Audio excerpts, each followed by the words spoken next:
Hello and welcome. We are taking a 2-week break from the regular Unforeseen Heroes campaign. One of the players is on a trip, but we're going to try a little experiment for the next 2 weeks with a homebrew campaign that I've been kicking around the ideas of. This is not completely polished, and it is an experiment for me in a couple of different ways, and I want to see how this goes. For the players here, I want you to know that this is more of a sandbox. There's going to be things going on. I'm going to put you into an environment, but you should feel free to kind of come up with your own ideas, and I should have enough flexibility to deal with it. Oh, we'll see. I'm sure you can surprise me on that. But to jump in to the actual start, a clanging bell splits the quiet, still morning and spreads throughout the city as other bells take up and spread the alarm. Citizens on their way to shops or those already toiling in fields look up and towards the horizon, scanning for anything out of the ordinary. There, far to the west, a single dot appears in the pale blue sky. Please, God, let their mission be a success. A brief prayer crosses the lips of many as they turn back to work, looking ever so slightly more hopeful about the future. This city, once the capital of Maraclia, took to the air some 15 years ago to escape the spreading horde that consumed the ground. The early years were rough, food in short supply, raw materials are almost unheard of, and every rainstorm eroding away the land. Over time, things stabilized. Outer buildings were torn down to reclaim arable land. Inner buildings grew taller from the recycled wood and wizard-created stone. Extremely careful rationing of food ensured that next year's seed wasn't eaten, and slowly, ever so slowly, the food supply expanded, but remained fairly limited, and felt like one blight from starvation. The Wizards Guild spent much of their time patching gaps in the outer rim, filling in the areas of excessive erosion, and slowly expanding the Isle. The people would survive, though the pre-flight population longed for the luxuries they had before. The land below, when visible under the clouds, still showed the black and purple miasma that came with the unknown invaders. This evacuation to the heavens must continue. At times, other islands would drift by, but no way to visit or contact them.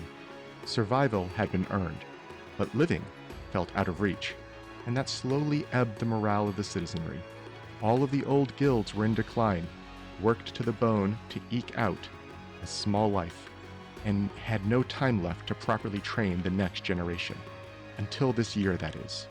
A wild experiment succeeded in developing a vessel to fly the skies. A test flight of endurance circling the Isle showed that multi-hour journeys should be safe, and his plan was made to explore the next isle that came into range. A crew was assembled, led by Captain LaFierce, something of a maverick, a minor noble from a different kingdom stranded here, known for tall tales of exploration across the seas, and now a key consultant and investor of the new Airship Guild. 8 strong day laborers, tasked with chopping trees and gathering topsoil, and then 4 expendables, chartered with quickly scouring the Isle, looking for what else could be found and carried back.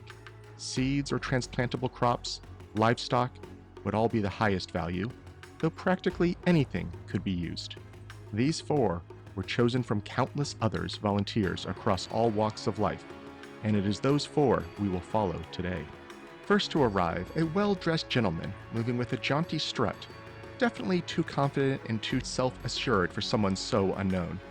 The captain, LaFierce, is going to call out to you. Let me get captain's artwork as well. Good to see you, Isaac. Even better to see another who understands the value of fine clothing even amidst a day such as today. What does Isaac look like, and how does he respond to the captain's greeting? Yeah, you see Isaac. He is a human man. He stands about 6'2" or so, but he is a little more wiry than muscle. But he wears a very nice long black leather coat over a red shirt, and you can see most of his clothes seem like there may not be too much else he's carrying that's worth a lot. You think that's probably where most of his money's gone. But as he sees the captain call out for him, he goes, hello, Captain LaFierce. It's a good day to be out. New adventures, seeing the world. I can't wait. Yes, it should be quite the adventure. But please, Go on board. You're drawing way too much attention from the crowd, and that's distracting the crew finishing up their checks. I'll send the others to you as they arrive. Captain Lefierce, with a quick little click, he turns and heads on board. And Captain turns to an old man standing just away from the crowd, but not heading to the ship. Just kind of another individual here. And Seb, I didn't expect to see you here. Shouldn't you be out in the ditches? The old man sighs, seemingly unmoved by the slight. Just waiting for my apprentice. Hope he gets here soon. There's that crack in the scar that I need to fix. His eyes scouring the crowd, peering deep into all the shadows, and calls out, Brayshaw, get over here this instant.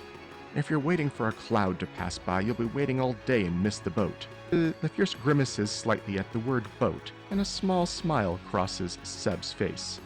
What do we see as Brayshaw approaches? Right, well, catching up as quickly as he can. Brayshaw is on his way. Yes, Seb, on my way. Thank you for waiting for me. Brayshaw is a or a fetchling. He's a member of the Mages Guild, so an aspiring wizard.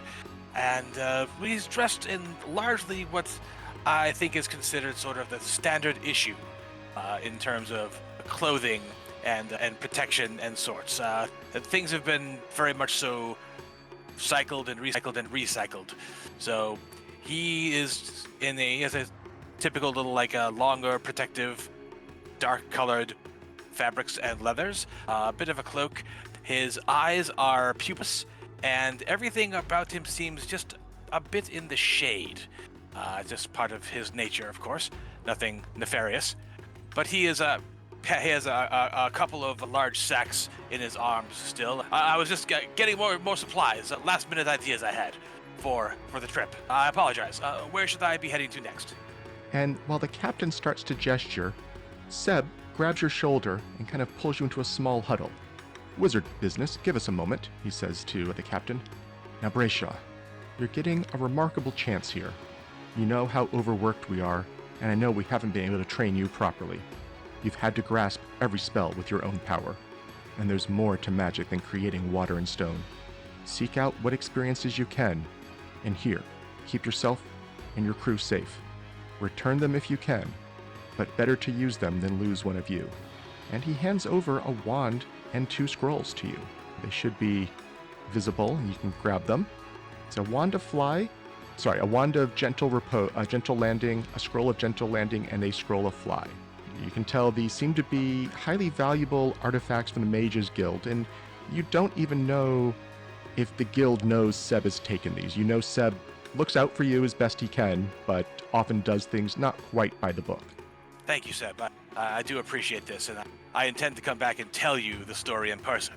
Now be off with you. He turns and starts to walk away. Captain Lefierce, well, go on, get on board if you want to get out of the sun. Yes, thank you, Captain, thank you. And he'll just, with these extra things now in his hands, half tucked into one of the sacks, will just make his way quickly and hopefully as unawkwardly as possible onto the ship. And make sure you grab the items out of the loot actor there. Okay, I'm not seeing it, but I'll reload and see if I can. Yeah, if after reloading you don't see it, let me know. We'll keep troubleshooting. Okay. The captain looks around. We're still missing 2 of them and 4 of the main crew. Scowling, he looks around, then checks behind him and sees a large lizard folk discussing proper axe usage with one of the lumberjacks. Zesh, quit distracting the crew. And when did you even get here? And what do we see from Zesh? How does he respond? Zesh will kind of apologize to the crew member and kind of clear his throat and say, I've been here for some time. I don't have a great sense of it. It's my elders taught me to always be prompt, but also not in the way of things. So I figured that behind you was both prompt and not in your way. Well, I guess that makes sense, but we're on a mission here, and we need to know where people are, so definitely remember to check in when you arrive. It wouldn't do to get used to you being behind me and leave you on the aisle by accident. Yes, sir. Very good. Rest of your group, well, not the rest, but the first 2 are already on board. please make your way on in. Don't leave the ship, please. I need to know when we're ready to depart. Very well. Sesh will head up onto the ship. What you see is a lizard folk with a very bony carapace that seems to be sort of a natural armor. He's got a battle axe slung over one shoulder and a steel shield on his other arm. Standard adventuring packs and knickknacks hanging on his back, as well as a few javelins by his back. But looks to be ready for a journey and eagerly gets onto the ship. And finally, running ahead of the last 4 of the lumberjack portion of the crew is a small, red-haired, red-petaled creature. Small flashes of fireworks going off around as she approaches. And the captain, actually just let me share the artwork. The captain will call out, "River, calm down, please. Fire and ships don't mix, please remember that. If I had my way, I was overruled. People seem to think we need a plant to gather plants. What do we see when we see River?" Why didn't you grab one of the other plants? River is a small, slightly soot-smelling fleshy who looks mostly humanoid, unlike most of her species. But she has flowers in her hair. Look, Captain, I don't know why I wasn't trusted with the lumber part. I could burn the trees down, you know? But the goal is to bring the lumber back. Yeah, I know. I just burned the center out of it, and it falls over. Well, maybe if we're running behind, we can give that a try. But I think I trust the axes for bringing the trees down more than fire. Get on board. We're about ready to depart. The other 3 of your crew are there. Did you really have to call us expendable, though? She grumbles as she walks up the gangplank. He doesn't respond to that. You can tell. If you want to give me a perception check on how he views the 4 of you, I can take that from you. Okay. There is her wonderful and lovely perception roll. Yeah, you don't think he agrees with the use of that term. That term seems to have come from other people in the Airship Guild, and he doesn't protest it. He's never used it in describing the 4 of you. So, for whatever that's worth, the 4 of you are below deck in the large cargo hold as the vessel takes off. Through the small porthole, you see the isle fall away and begin to recede into the distance. The flight is smooth, occasional buffets from the wind, but pleasant. You were told it would be about a 2-hour journey before arriving. What do the 4 of you discuss? So, why are you 3 called expendable? I know why I'm here. No one really likes a fire mage. Well, I'm not even a mage, but, same difference. Well, I'm certainly hoping that none of us are actually going to be expendable. I didn't quite enjoy the title myself. Luckily, Well, neither it's, does the captain.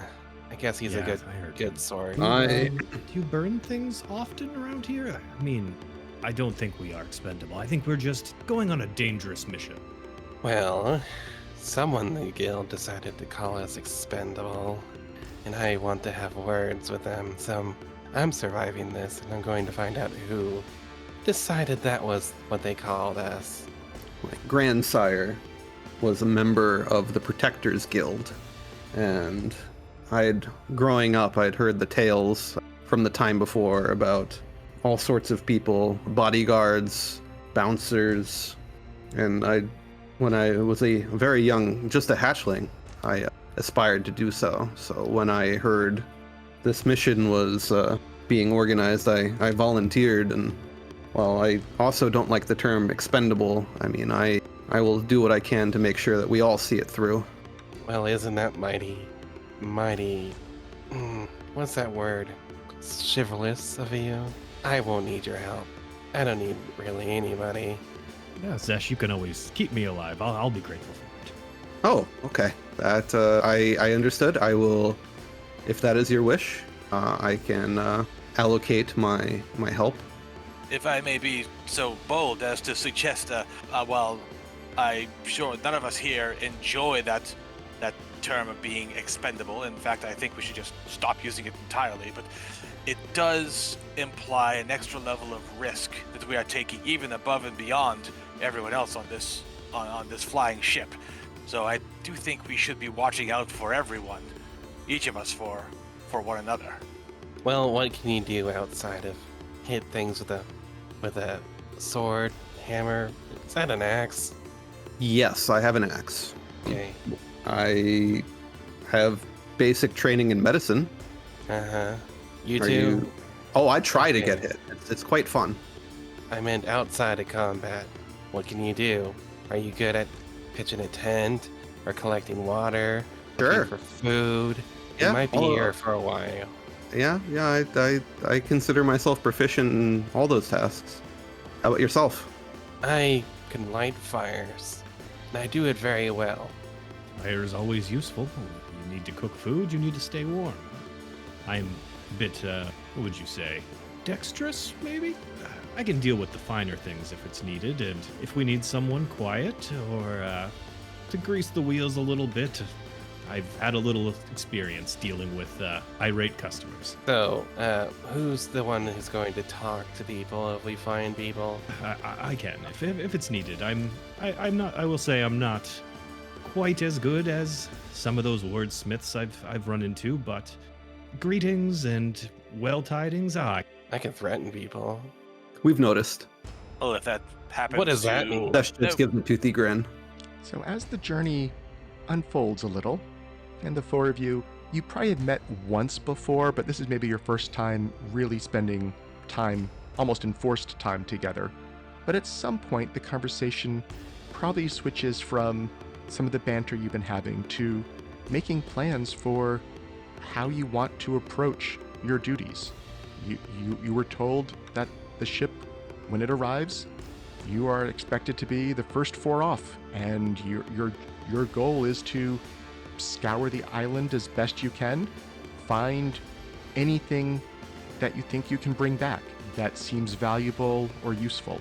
And you all know what that typically means is any sort of foodstuffs, especially seeds, seedlings, but maybe some fruit, because that would both be edible and seeds. Anything to extend the variety of crops that can be grown.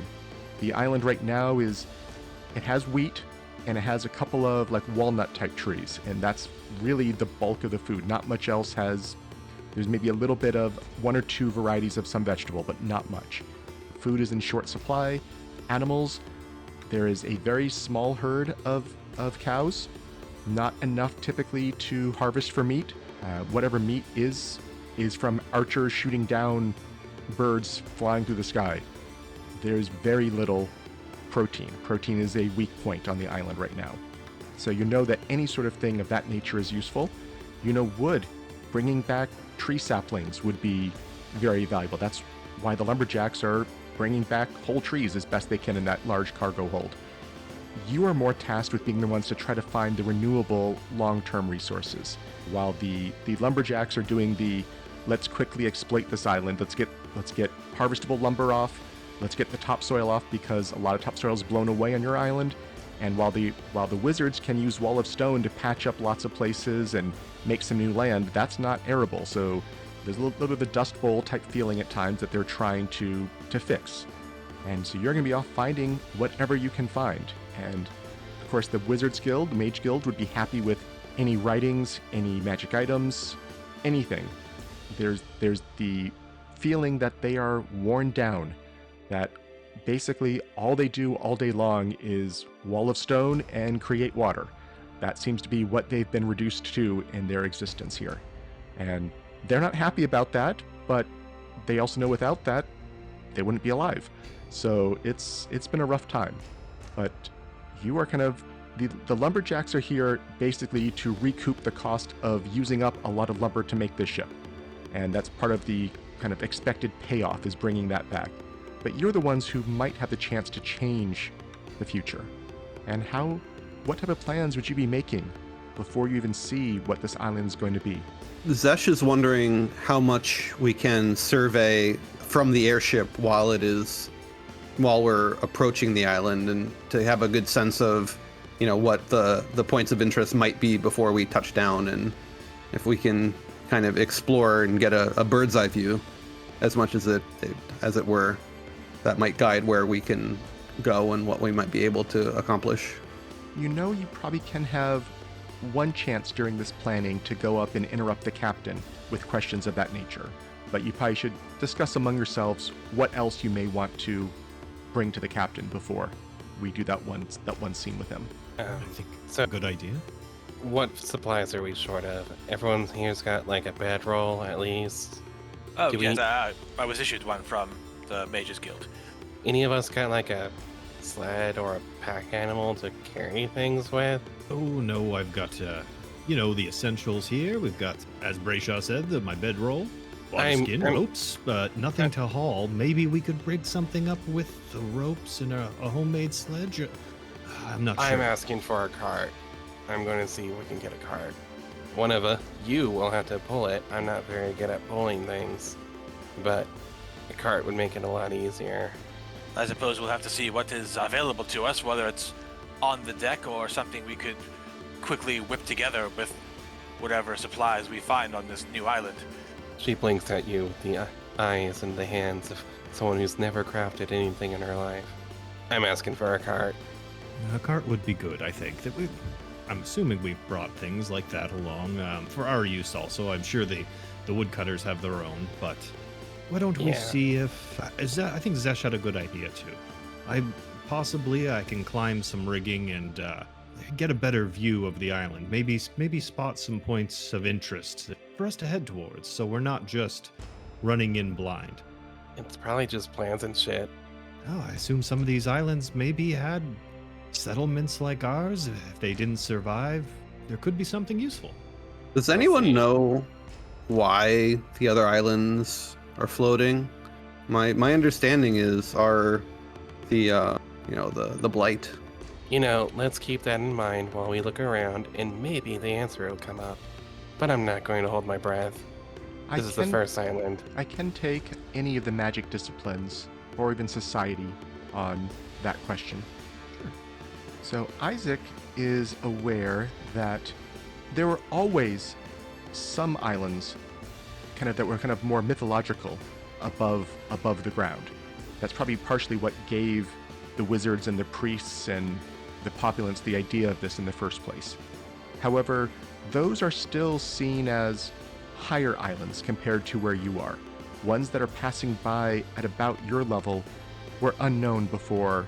The feeling of the one or two that have seen cross by and that were observed with spy glasses, they looked like lands people were used to, but no other signs of inhabitants, and no idea why or how these other recent islands were created. River, you have heard somewhere, I'm not quite sure, you might need to help me come up with how would you have an answer to this, but there was some maybe sympathetic magic that caused other places to erupt when the main magic was used. So I think for River, what might have happened was she wasn't originally on their city, and she had first-hand experience of that happening.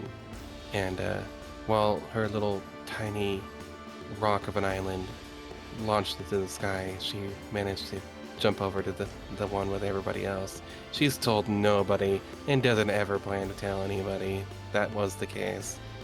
So it sounds like the two things you want to bring to the captain is, one, any amount of ability to do some airborne reconnaissance before docking, and two, any sort of carts that might be available. Anything else you want to discuss before you request some of the captain's time? So, do we have the logistics of how does the landing work? How long do we have? When do we have to return by? So your understanding, so it's going to be about a 2-hour journey each way. We're currently in summer, so there's about 16 hours of sunlight. So the plan is to have about 12 hours on the island. Probably expecting you back closer to, say, 10 hours after landing, just to have some leeway and not be navigating at the dead of night or at sunset happening. So they were not expecting to stay overnight. Everyone has prepped a bedroll maybe not much, and maybe a small amount of food, but not much more than that. In general, the populace was still very skeptical and nervous about, losing the ship, losing all the resources sent with it. That's why a day trip was planned, but enough supplies to maybe allow an overnight if things go horribly wrong and it needs to stay here one more day. The captain is very nervous and does not want to stay an extra day. He really wants to make sure it's the day trip as planned. He'd rather it be the longer one, but he would rather be provisioned for still a 2-day trip to have some surplus in case there's storms or other problems. From what you've heard and what he seems like, he does seem to know what he's talking about when it comes to at least ocean voyages. And, he wants to be cautious. In spite of his daring-do stories, he does seem to want to do things in a more realistic way. But so yeah, you are expected to be back 3 hours before sunset is the timing. So I guess we need to plan on the idea that every step forward we make, we're going to have to make it back the other way. So about noon, we start looking around in a localized area and then turn back. Makes sense to you? Yes, perhaps forming a loop of some sort. That way we're not simply doubling back on areas we've already explored. I agree on the loop idea. That's a good Okay. idea. I wish we had a map for that, but We are could do asking it. the captain what sort of survey we can accomplish before we land, so... Any of you got a compass? I do. Okay, that'll make the whole loop thing a lot more feasible. So we'll send you one or two of you up to talk to the captain. Who wants to be the voice of the party there? Isaac will go for sure. River is dead set on getting her card, so she's going to go. Okay. So the two of you head up. You see the captain is at what looks like an old nautical steering wheel, but from what you've been told, and you don't know for sure, that doesn't really make sense for how the magic of this boat would work. So this is probably more for show or for his own sense of nostalgia or just comfort than really needed for how the magic of this airship works. I think we're about a half hour out. What do you need from me? It will get quite busy here shortly. She scratches her head. Good to see you, Captain. That thing even work? He will give a slight wink. Okay. She signals over to us. I don't know. I don't know what that meant, Rivers. Does it actually work? I don't think so. Okay. Captain LaFierce, we just wanted to speak with you before we arrived. First thing, is there any carts available on board? River here pointed out that if we do come across something, if we have to lug it through the forest, it's going to just eat time in this mission, and as you know, time is crucial. We brought 4 pairs of, I think the lumberjacks called them walking axles. It's a pair of wheels on an axle. Cart, not a cart bed, but they're used to help move along the long poles of lumber. You kind of lash them to the board and they become, you use the lumber itself as the vehicle bed. Is there spare parts from those that we can use to make maybe some kind of other thing? I don't think so. It's Yeah. possible you could take one of those. I expect I think our group has come a little underprepared. I am wondering now also about the folks who are supposed to be carrying topsoil around. They have sacks. I would have expected a wheelbarrow would have been a better source for getting that efficiently onto the boat and back, onto the ship and back. Did you bring in craftsmen that you can maybe set to this task right now to solve? In a half hour, I think the best we could do, we could probably take those 4 pairs of axles and turn at least 2 of them into a cart of some kind. That would still leave 2 for the lumber use.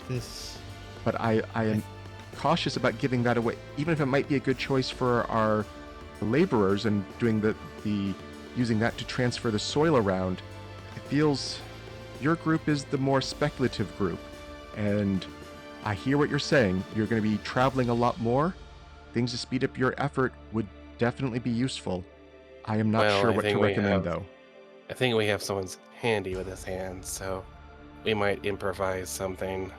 Make that other thing for this topsoil, guys. Yes, I think that's probably a good idea. I'm of a similar mind, Captain. I think some who've provisioned this expedition maybe didn't expect too much. Or maybe pocketed up half the money and just went skimp on everything. people. I think there are multiple forces at play. I am happy just to be traveling again, and flying is even better than sailing. Though, I know the initial backers, I think it's surprising, but wood was what they wanted most. They are missing their fancy wooden furniture and their well-fitted walls and floors that have all been torn up and turned into new houses, and the fact that even we got enough wood to make this vessel. They want to recoup that first. Wood is seen as more valuable than I think it should be. But I didn't complain. I would love to see a larger fleet of these vessels, so I couldn't say much. The soil, Well, let's I am glad make sure that we the do Farmers Guild pushed for that. I know that will make a bigger change in people's lives. And then the four of you. I know... Go ahead. Okay, go ahead. No, go ahead. I was going to just say one of our fellows would like to do a little mid-air scouting of the island, a survey from up here. Is that cool? Yes. If you can climb the rigging. Oh, If we can't have something to speed up our time traveling, maybe we can do a quick pass over the island. We can spot some points of interest for us, so we don't have to search so much within the forest. If we can see some things on the way in, we can plot a route through and back through as many things that maybe will bear fruit of sorts. that is a What he very said. good idea. I think I'm still thinking as if I was on a boat, but here I can go up or down. We can scout more efficiently. Thank you. I do not know how much time we can spare. We'll need to see how large the island looks as we get closer. From this distance, I'm thinking I can probably at least overfly a portion. I think doing a complete loop or crisscrossing above would use up too much valuable time. But we can at least maybe see a quarter of the island, and hopefully that tells us a little bit more about what's out there. Seems fair. I doubt we'd have the time to search the whole island, even if we could. Think of it as picking a spot to land. So if any of you have crafting and want to do a crafting roll to try to help the excavators and crafting a little bit of a more of a wheelbarrow type contraption from a pair of axles, we can take a crafting roll on that. Otherwise, they can handle it and at some level of success. All right, well, Rayshaw has certainly seen the schematics for something as simple as a wheelbarrow before, so we'll give this a try. Oh, I'm not certain if that was supposed to be hidden or not. Nope, but that's there we fine. are. Yeah. You definitely get something made. It's a little crude. There wasn't enough supplies really here to make it easy, but it is more of an unwalled cart. It might not be a wheelbarrow, but at least in terms of stacking multiple sacks of filled earth on it, it should still be more efficient than making one trip per bag or type of thing. So it should speed up their work. That was good. As you get closer to the island, so he advises most of you should get below deck. The winds, we have seen the winds are always stronger around the islands. At least it was true around ours. I'm assuming it's going to be true here as well. If one of you wants to stay up here with me and lash yourself to a portion of the ship and try to look out, you're welcome to do so. I think Isaac would want to. Okay? If only for the practical reason of scouting, and also he just wants to see it. Yeah. And, Whoever's going to go under deck. and so Yeah, what you perception check. see, you can give me a perception check on that. Okay. So the island looks fairly large, fairly like an ellipse, like an oval, long axis, and it looks like the best place to dock that the captain's pointing out is one of the kind of tips, so one of the narrow ends. From a point of view of doing a full circuit or any of those things, that might not be the best choice, but it looks like that has the best conditions. It's in the leeward side, so there's less wind buffeted around. It'd be more stable for loading and unloading. And it also has a smaller point to defend if anything comes against the vessel. But, so he's pointing that out as where he's planning to stop. You do see a couple of other clearings, kind of one to the east and one to the west of the center line heading toward that tower. The clearing to the east, alongside what looks like the remains of a river, but you can tell there's not a river flowing here anymore. To the west, you think you see what looks like another riverbed of some kind. A lot more fog than you see anywhere else on the island, so maybe there's still more water there. And you saw a couple of very dark shapes moving. You're not sure what they were at this distance, but some sort of animals you think you saw moving that way. All right. He'll take in everything he can and jot things down. He's got a little, as he's strapped in here, he has a little pen pad with his pencil scribbling a quick little drawing of the island that is very crude, as he is not an artist. But he marks kind of off where he's seen these things and kind of makes note to inform the party when he's able to unhook himself from this. Okay. And as you're doing that, you can feel the vessel starting to kind of turn a little more sharply than it has all the time. It's coming in kind of broadside to the island. You do hear 2 loud thunks. You see that there's kind of ballista-like things mounted to the side of the ship that are roped, and they're using that to kind of tether to some of the trees and kind of reel themselves in. It's not maybe the easiest form of landing, but without any sort of pier or other thing, and without some of the natural friction of the water and other ways boats work, this was the best idea they came up with for avoiding crashing into things. The vessel gets pulled in nice and snug, and a gangplank gets dropped out, and the captain is, make sure you're back 3 hours before sunset. We really would not want to wait longer than that, but if we think you're still alive, we will. And he does give advice. If you're not used to estimating that, he kind of shows a couple of ways of measuring the height of the sun above the horizon, just using your fists and hands to come up with decent approximations of he says it's only really accurate typically close to the horizon, but for about 3 hours you can probably use this. And he says, good luck out there. Thank you. We're going to do our best to bring something interesting back more than maybe useful. I think the island is in dire need of some change. And so among the 4 of you, now that you have some, you can share the information with the party, and you all heard it, but let's hear the party discuss where they'd like to head. Yeah, so as he comes back to the party, he says, so we have a few options here. We have at the center of the island, I saw what looked maybe to be a tower, some sort of sparkling structure. There was a clearing to the east that was fairly large, looks like maybe the remains of an old homestead. Some strange vegetation I saw there. I couldn't really make heads or tails of it. It's not particularly my forte. To the west, I saw a smaller clearing that seemed to have another riverbed running through, but there was quite a bit of fog and some large, dark shapes I saw moving. It could have been creatures, some sort of animals. Either way, I think all 3 options sound quite interesting. I don't think we're going to be able to do all of them necessarily in this trip. I am most interested about, I suppose, the tower and the vegetation farmstead. It sounds like if there was a farm and they have different crops, some variety of what we grow, I think would be good for the land and for the people. And then, of course, if there was a tower or some building, we might find interesting things. I'm less interested in the shapes that may be animals, maybe something else. That is more my sense of caution, and if have charged myself with making sure that the 4 of us make it back alive, and that does seem like the most risky, but not necessarily the most rewarding. I say we walk up the dead riverbed and go to the east settlement.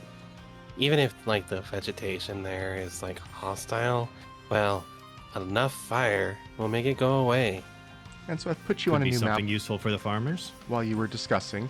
This is where you're docked. There'd be the ship off to the west here, which I don't have a nice picture of the ship, but this is where you're docked roughly. This clearing would not be quite this big yet. This is kind of maybe more after they've done some lumbering, but this is where you've arrived. I was having to delete walls. They were supposed to have been one-way walls, and they weren't working properly, so I was just deleting them. But here you are on the island. Oh, that's not working either. Interesting. The light level's washing out my character. Yeah, Wow. That was actually why I had the walls on. I was trying to make it so that the sky was kind of backlit, as if it was kind of reflecting the light more. And then I had a weaker light over the island itself.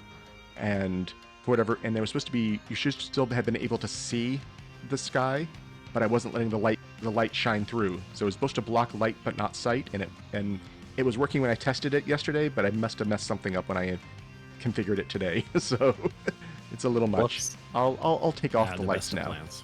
Yep, I can just delete the too much light Brayshaw, did you have an opinion of where we should head? Well, I think that logically we should probably just head for whichever is closest. Though I must say that tower does intrigue me. I think all are good options, but I think we've all decided maybe the shapes in the fog aren't for today. Why don't we head to that eastern clearing first and see how much time? I don't want to. I'm so dearly interested in that tower, but I would like to bring back something useful and interesting, as much as I would love to just search interesting. I concur. The river should probably go all the way up to at least the foot of that mountain in the center with the tower on it. So if we just follow the river, which should be a pretty easy path for us, we should be able to get at least to the foot of that. Yes, I think so. Eastern clearing, and if we have the time for it, to the center. Yeah. Okay. All right, let's forge on it. So I can take a survival check to navigate, or nature as a backup for that, for how well you can, Can I? roll that in the If open. you want to use my compass, you can have it too. All right. I forget if the compass gives a bonus, All but it I does think is it's not I give you will- a -2. Yes. That's my dice. So it's going to take you about 2 hours. Yep. Still about 2 hours of traveling and finding your way. Yeah. No one here is used to orienteering, I guess is the message. So it takes you about 2 hours to find your way to eventually, I guess, initially to find the riverbed. Once you found the riverbed, following it back up was a lot easier, as I think River was suggesting. But initially locating it, maybe you spent a little more time searching for the river instead of just heading toward the clearing until you finally found it. And it's mostly dried up. You can see there's patches that still hold small puddles of water, maybe some deeper portions of it, and maybe some, it's catching rain, but obviously there's no source of the river anymore. But after 2 hours, you will arrive at this clearing. And let me activate this map. There we are.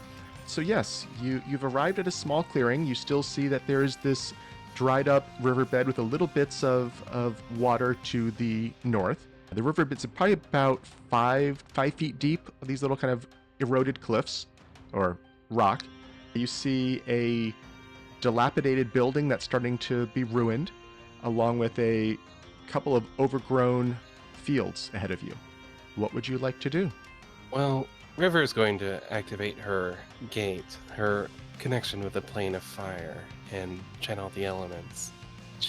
Her body starts licking with flame, and it's like, all right, well, we should probably treat this as hostile area, but I don't know, you do you, if you want to pull out your weapons or not. Brayshaw will just shift his staff from one hand to the other. I should say, if I'm getting into the business of swinging this in some form of offense or defense, then things have gone very, very poorly for all of us. Well, I got my spear in case fire is a bad idea, but fire's never a bad idea, so that won't ever come up. Well, unless there's something hiding inside that dilapidated building, I don't perceive any threats at the moment, but I do agree that caution is prudent. Yeah. Shall we check out the building then? I forgot to ask early on, can we get exploration mode activities from people? Yep. Isaac is running search, Okay. and as Zesh says that too, he draws this one blade, like this slim, long, one-bladed sword, and prepares himself, and he'll. After you, Zesh, I'll be right behind you. Very well. Zesh is defending. I see With that. his Yeah, shield. We need. Okay, I see. Brayshaw is detecting magic. And how about River? Yes. River is going to search around. Just, that's kind of all she's going to be doing Okay. is looking around, seeing what she can find. Okay. I will take perception rolls then from both of Isaac and River. Both of you don't see too much. The sheer kind of overgrown aspect of both of the fields makes it hard to pick out individual plants. But you do see things that look cabbage or lettuce-like to you. You think you see the orange of some carrots. It does look like it's mostly food stuff in there. The weeds have started colonizing it more. And it's all haphazard. You would think this is a plot that has not been maintained recently, but probably is not 15 years old. So it probably was maintained for some portion of time. but it does not look like it is currently maintained. Seems as if someone was surviving here for at least some time. I can't make heads or tails of this garden, but let's go check out inside first here, Zesh. Let's make sure there's nothing here that may cause us trouble as we dig through this garden. Isaac, are you the sort of Yes, folk that could tell me if there's some sort of booby trap here? Possibly. And he takes a look at the door. You don't see any signs of traps on the door. It doesn't look like it. It's a simple farmstead. I'm sure there can't be too many booby traps around here. Zesh will stow his battle axe so that he has a hand free to open the door, and then he will... Pushes the door open. Inside, you see a small, what looks like one-room cottage. Probably not quite as detailed as you can see... Oh, didn't mean to close it. As you can see on the map now, it probably doesn't have quite as many bowls and knives and all that stuff. But a simple bed against one corner, oven in one side, table to work with up to the attic, it looks like, and a couple bags of what looks like flour to the far side. Moldy flour, probably fairly bad smelling at this point. Well, It would seem that if we could take this entire building with us, they would be quite pleased with all this worked wood and whatnot, though I don't think that there's a great way to carry all of it with us in one piece. I mean, Stop. the only thing I can do is maybe try to put it in the plane of fire, which sounds counterproductive to wood. And there would be probably would have been the first thing you see, honestly, a skeletal remains on the bed. Oh dear. Our dear homesteader, I fear. Seems they didn't last forever. Zesh would approach if the bones show cause of death, like if there's any, violence, or if it was just somebody that the bones are fine and they died of something that was not combat related. Yeah, you River can is make a medicine just check. being cautious and looking around outside the building before going in. Yeah, it's hard to say. I mean, it does look like the bones have been picked over by insects in some amount of time. You would guess you don't have firsthand knowledge of kind of age of death at this point, but you think it's been here for at least a full year, maybe 2, exposed out here like this, to the point that you're not even seeing other insects. It looks like it's been picked over and they've left. You don't see swarms of insects around here making a home here that you would expect if they were still feasting on the remains. GM, is this sickle exists on the map? Sure, in why the not? Real world? Sure, why not? All right. Should I try to collect some of those vegetables? She picks up Yes, the sickle. We should start, if we don't find anything else in here, I'll give it a once-over. But yes, There is we're the definitely attic. getting some. Ah, yes. All right, she's going to take the sickle and Yeah. go out. All right, Yeah. you guys have fun with the house, I guess. I can take a Let's see farming what she lore can- or a nature if you're going to start harvesting stuff. Yeah. Well, let's try her nature. Zesh will look at Isaac and or Brayshaw in the questioning. So who wants to go up first, since? You've got your heavy equipment. Let me at least poke my head up first before we see what's happening here. Isaac will go and test the ladder and start climbing up and listening and take a quick look around if he can. Give me an athletics check. Sure. As you A start 19. to climb the ladder, your foot goes right through the first rung, and you're fine. You're held on, but you can tell this ladder is not in good shape. It's probably rotted through by this point. Yeah. How I was tall is the considering ladder? bringing something along. 10 feet. I feel like I might be able to just give Isaac a boost Sure. to the point where you can just climb up. Yeah, I don't even Yeah. need a roll for that. Isaac, you're looking up there. It's dusty. It seems to have some droppings of some kind. You don't know if there's some mice or bats or something that have made a home up there for a while. You don't see much. There's piles of small amounts of things. You'd guess maybe some firewood. You're not sure what else would be up there. You could spend some time, but you'd be having to deal with the conditions. River, You know, so he's go ahead. Yeah. He's going to kind of sit there and he'll go, doesn't look like too much up here, and it's quite dusty. I'll give it a quick little look over. Just be ready to catch me if I need to hop down, Zesh. Understood.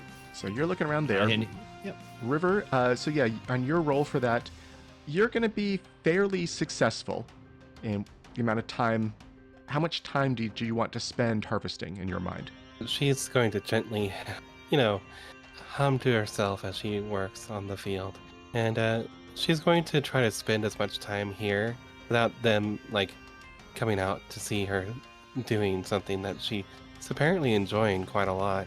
And just, like, as long as they're in the building, she's going to be getting as much of this vegetable garden as she can. And are you trying to prioritize harvesting vegetables, digging up plants to transplant whole plants, searching for seeds? What type of focus are you having on this? Or some other one that I didn't even come up with? So it depends on the kind of the thing. If it's too heavy, she's going to go for the seeds. For the whole plants, if it's a small enough plant, yes. But that's generally going to be her modus operandi, is to go for replantable things. So like the pumpkin, too heavy, it would go for the seeds. The heads of cabbages here, she would try to get the whole plant. Okay. So you're spending some time doing that. Isaac, you're now looking around, and what are you hoping to see? What are you trying to find up there? Maybe I think he's got these ideas in his head that maybe this homesteader had hidden away a family heirloom or something interesting and worth the story of coming here.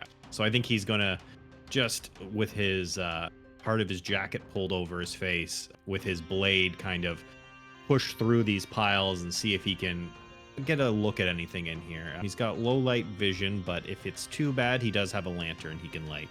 There's enough holes in the roof that low light vision are fine right now. I would take a perception check then. Actually, I'll take a fortitude save first. He is not fortuitous, but so here we go. So not great. You will be sickened one while you're searching up here. You can hear him just kind of like coughing as he's searching through, and then he'll do the, let me get sickened on me so that this does this right. Come on, there we go. Are you all right? Like I said, there's dust all over the place. Just, I'll be down in a moment. Downstairs in a moment. Yes. Oh, all right then. And with the perception check, you're poking around up there. You do find a single knife, maybe dagger, that looked a little out of place. It does look a little nicer than you would think a homesteader would usually have. I'm sure this is this family relic I've been looking for, and he tucks it into his jacket, and then he's going to make his way back down towards the hole, still hacking and wheezing a little bit. Okay, Gazetta, I'm coming down. Catch me. All right, Zesh will put up his arms. I'll take an athletics check for the catch. Boosting him up was fine. And River's been making her way through the garden. I'm going to move you around a little bit just to put you in a different place in the garden. Oh, okay, those walls are... You want me to move her? Nope, I'm fine. I know I mentioned this before. I need to learn how in version 13 of Foundry to move people across walls manually. Because I can't put you actually in the flower bed because I put small walls around it. Let me take those walls off. That's just more trouble than it's worth. They were supposed to not block movement directly. Oh yeah, it's always fun getting those little things worked out after a version change. Yep. So, okay, you're in the garden harvesting, and you will see something. And let me pause while I put you into initiative now. Yay. Okay, so let's see. Let me zoom out enough. You can see some of them. So let me highlight everyone, toggle you into initiative. You hear a droning and a buzzing coming from one of the small pools of water. And we will be rolling initiative once I get everyone ready. Okay, I think you can all roll now. And how'd that 15 suit you for getting caught as You're hopped fine. down? Yeah, oops. Okay. Wow, I guess I'm not going anywhere near first. It's probably a bad thing. Okay, so up first. I don't know why it decided I need to previous round begin encounter. There we go. So up first, unpause things. You see some large insect, River, come flying towards you. It looks like a super large mosquito. Can I scream out that there's stuff out here Yes. before, like, So then they have an excuse to come out and help me. Yes. So it's going to spend... It had to spend 3 actions to get into your square. It does not have reach, so it had to get all the way there to you. Is there walls on this too? Yeah, that's what was blocking stuff. I'm going to take those walls off. They are not working as I intended. That's why it got stuck on the wall there. I just finished deleting the walls are gone. Okay, that was the first one. The second one is going to do the same thing. It's the same... Oh, this one actually was a little bit closer, so it can get to you in 2 moves. And then it is going to try to bite you. It's trying to kind of clasp onto you. And with a natural 20, it will connect, and it becomes attached to you. The barbed legs attached to the creature. It's similar to a grab, but it moves with you rather than holding it in place. Sorry, I didn't mean to send that. And that's all that happens. It just got attached to you. And then, great initiatives here. You see a whole host of spiders come out of the other area. It is a spider swarm. I'm not going to share the artwork because I know some people don't like spiders, so I'm not going to make it more visible on the screen. But it did spend 2 actions to overlap you, and it will begin biting at you. And we will need a reflex save. Wow. Okay, you are bit by the spider swarm, and you are taking... I'm going to arrow Oh, you're going to hero point point that? Okay, never mind. Yeah. Yep. You are not bit by the spider swarm, so you still take 2 points of damage. It was a basic save, but you don't have to deal with any of the other problems that these spiders may have. Zesh. Right. I hear some sort of commotion outside, so I'm going to stride. So that's 10, I take this. 15, 20, You take 2 points of 25. damage, River. Oh, that's not a door? Was that a window? That's a window. You were Okay. striding to. You can. I apologize. You don't need to do that. 5, 10, 15, 20, 25. So you see And then- a giant swarm of spiders on top of River, and you see a giant mosquito attached to River's shoulder. I see. And I feel that if I attack the mosquito attached to River's shoulder, I'm not going to endanger hitting her, right? Hopefully. You hope so. You don't know. Okay. Well, I will take a defensive advance and stride my speed and raise a shield. And if I end my turn next to an enemy, I can strike at it. And for whatever reason, I'm thinking the large mosquito that is attached to River is what I'm going to prioritize. Actually, Okay. I was here. You just see. Actually, I would have preferred to be on the corner, so getting to here from there. And let's see if I can solve this giant mosquito situation. That 25 will be a critical hit All right. for 12 points of damage, which does defeat that one.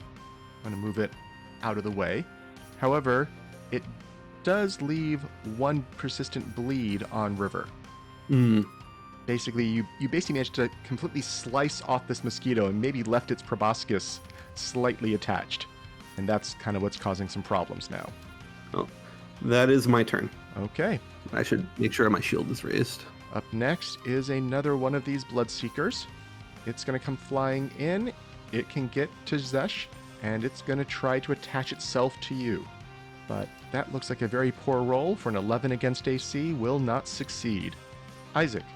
All right, hearing what you can only assume is lots of screams coming from outside as there's horrible creatures. He's going to start making his way out, coughing still from this grit and dust up in that attic. 5, 10, 15, 20, 25. And, he sees that these spiders have gone over River here, and he is going to come striding in and with his last action try to bat them away with some slashing here with his sword. Okay, let's do an attack roll. 23 against 23 to hit. AC is a hit. Ooh, max damage at 12 points. You can I know. tell you're kind of slicing your way through lots of these, but it's not hitting all of them. They're a little bit too small in some ways for the dueling sword to get a good purchase on, but you've still managed to kill a portion.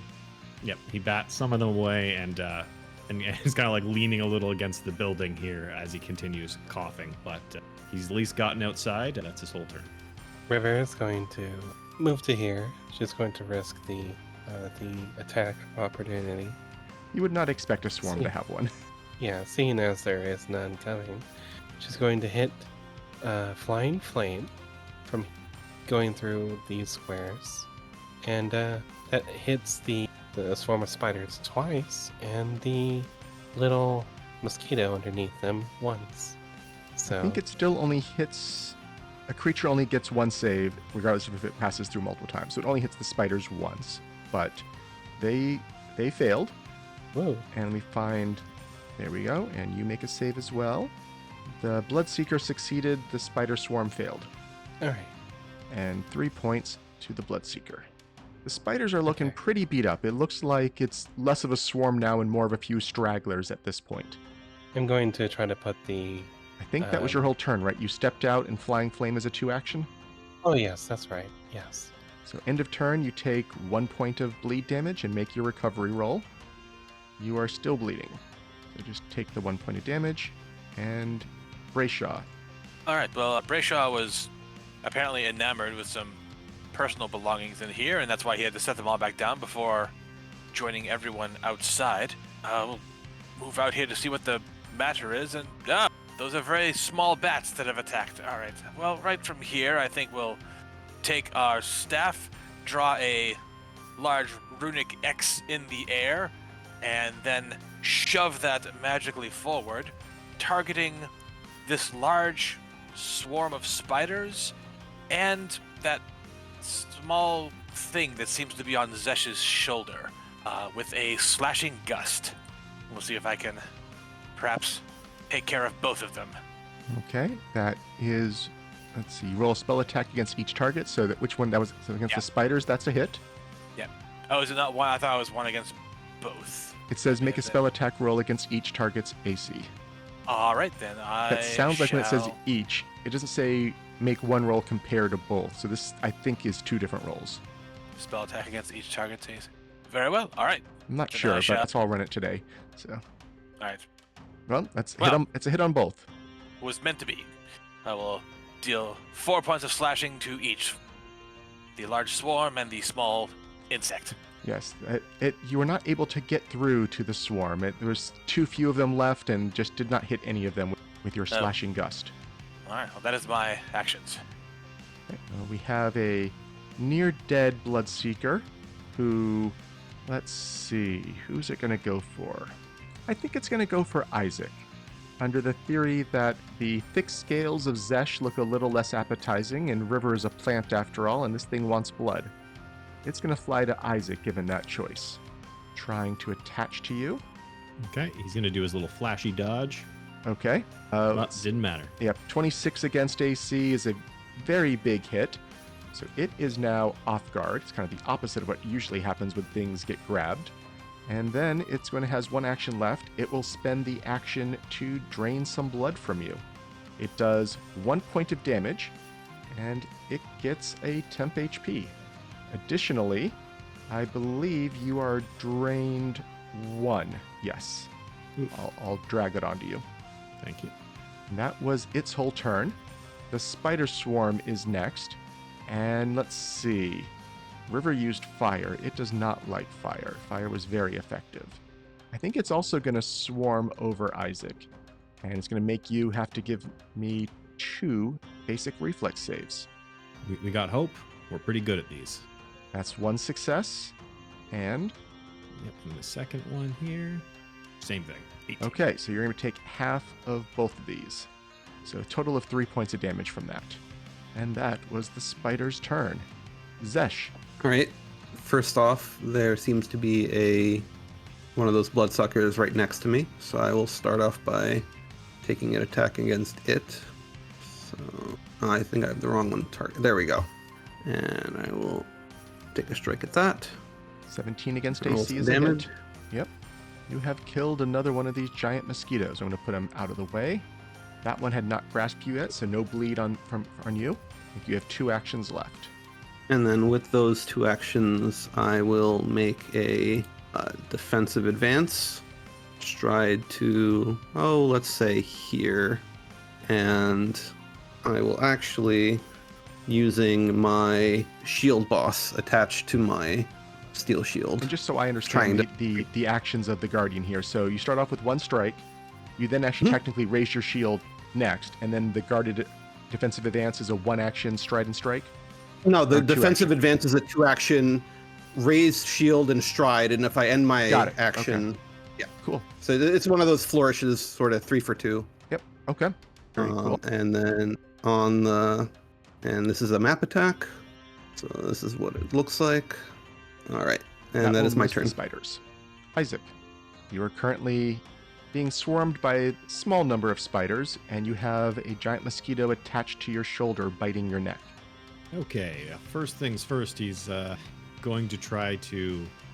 You know what, let's try to get this creature off my neck first before I do anything else. There it is. Is this just a standard kind of escape check? Yes, that also works. Okay, so, yeah. He wants to try to, if possible, get it off him before it dies. I don't know if that'll affect the bleed, but it seemed like there was something left inside when it died last time. So he will do an unarmed, I believe. Yep, 21. Yeah, so we'll flavor this more as kind of reaching up and grabbing it and kind of pulling it off and out of you. And it is no longer attached to you. Okay, and then with his second action, I think even though it may not be the smartest idea, he is disgusted this thing he just pulled out of his neck. He is going to take a quick hack at it with his sword. That will miss. And it misses. And then he is going to back out of this. Not all the way past Brayshaw, but he'll kind of brace himself against the wall to kind of recover here for a second from these horrible, horrible insects. River. I'm going to reposition again, and then... Actually, no, that's not a good idea, is it? Alright, we're going to Elemental Blast the spiders with a 2-action Elemental Blast at range, which How do I do that? So it looks like you're doing a ranged attack roll. If we need to, let me see if we have... What do we have on your character?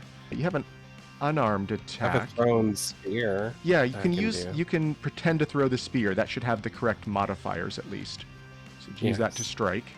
That will be a hit. Fire. And it will be add your strength. No, add 2 elemental. You're doing the 2 action you said, so you do add your con mod. So it's a d6 plus con mod. There you go. A d6? It's Oh, sorry. Fire I says also do d6. that. Yeah. I mean, I'll still take the 8 you did. It's fine. Oh, okay. And that will finish him off. It only had 1 HP if you can get above its resistance. So you got it. And with the +4 on a 2 or better, you were going to kill it. So I'm okay with that.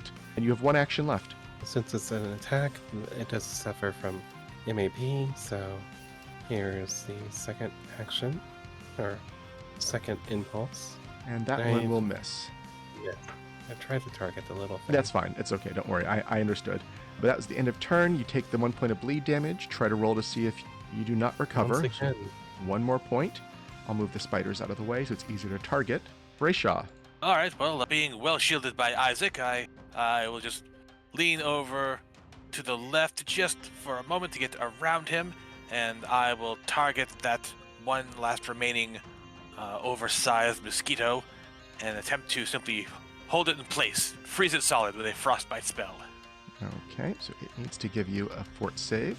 It has a success.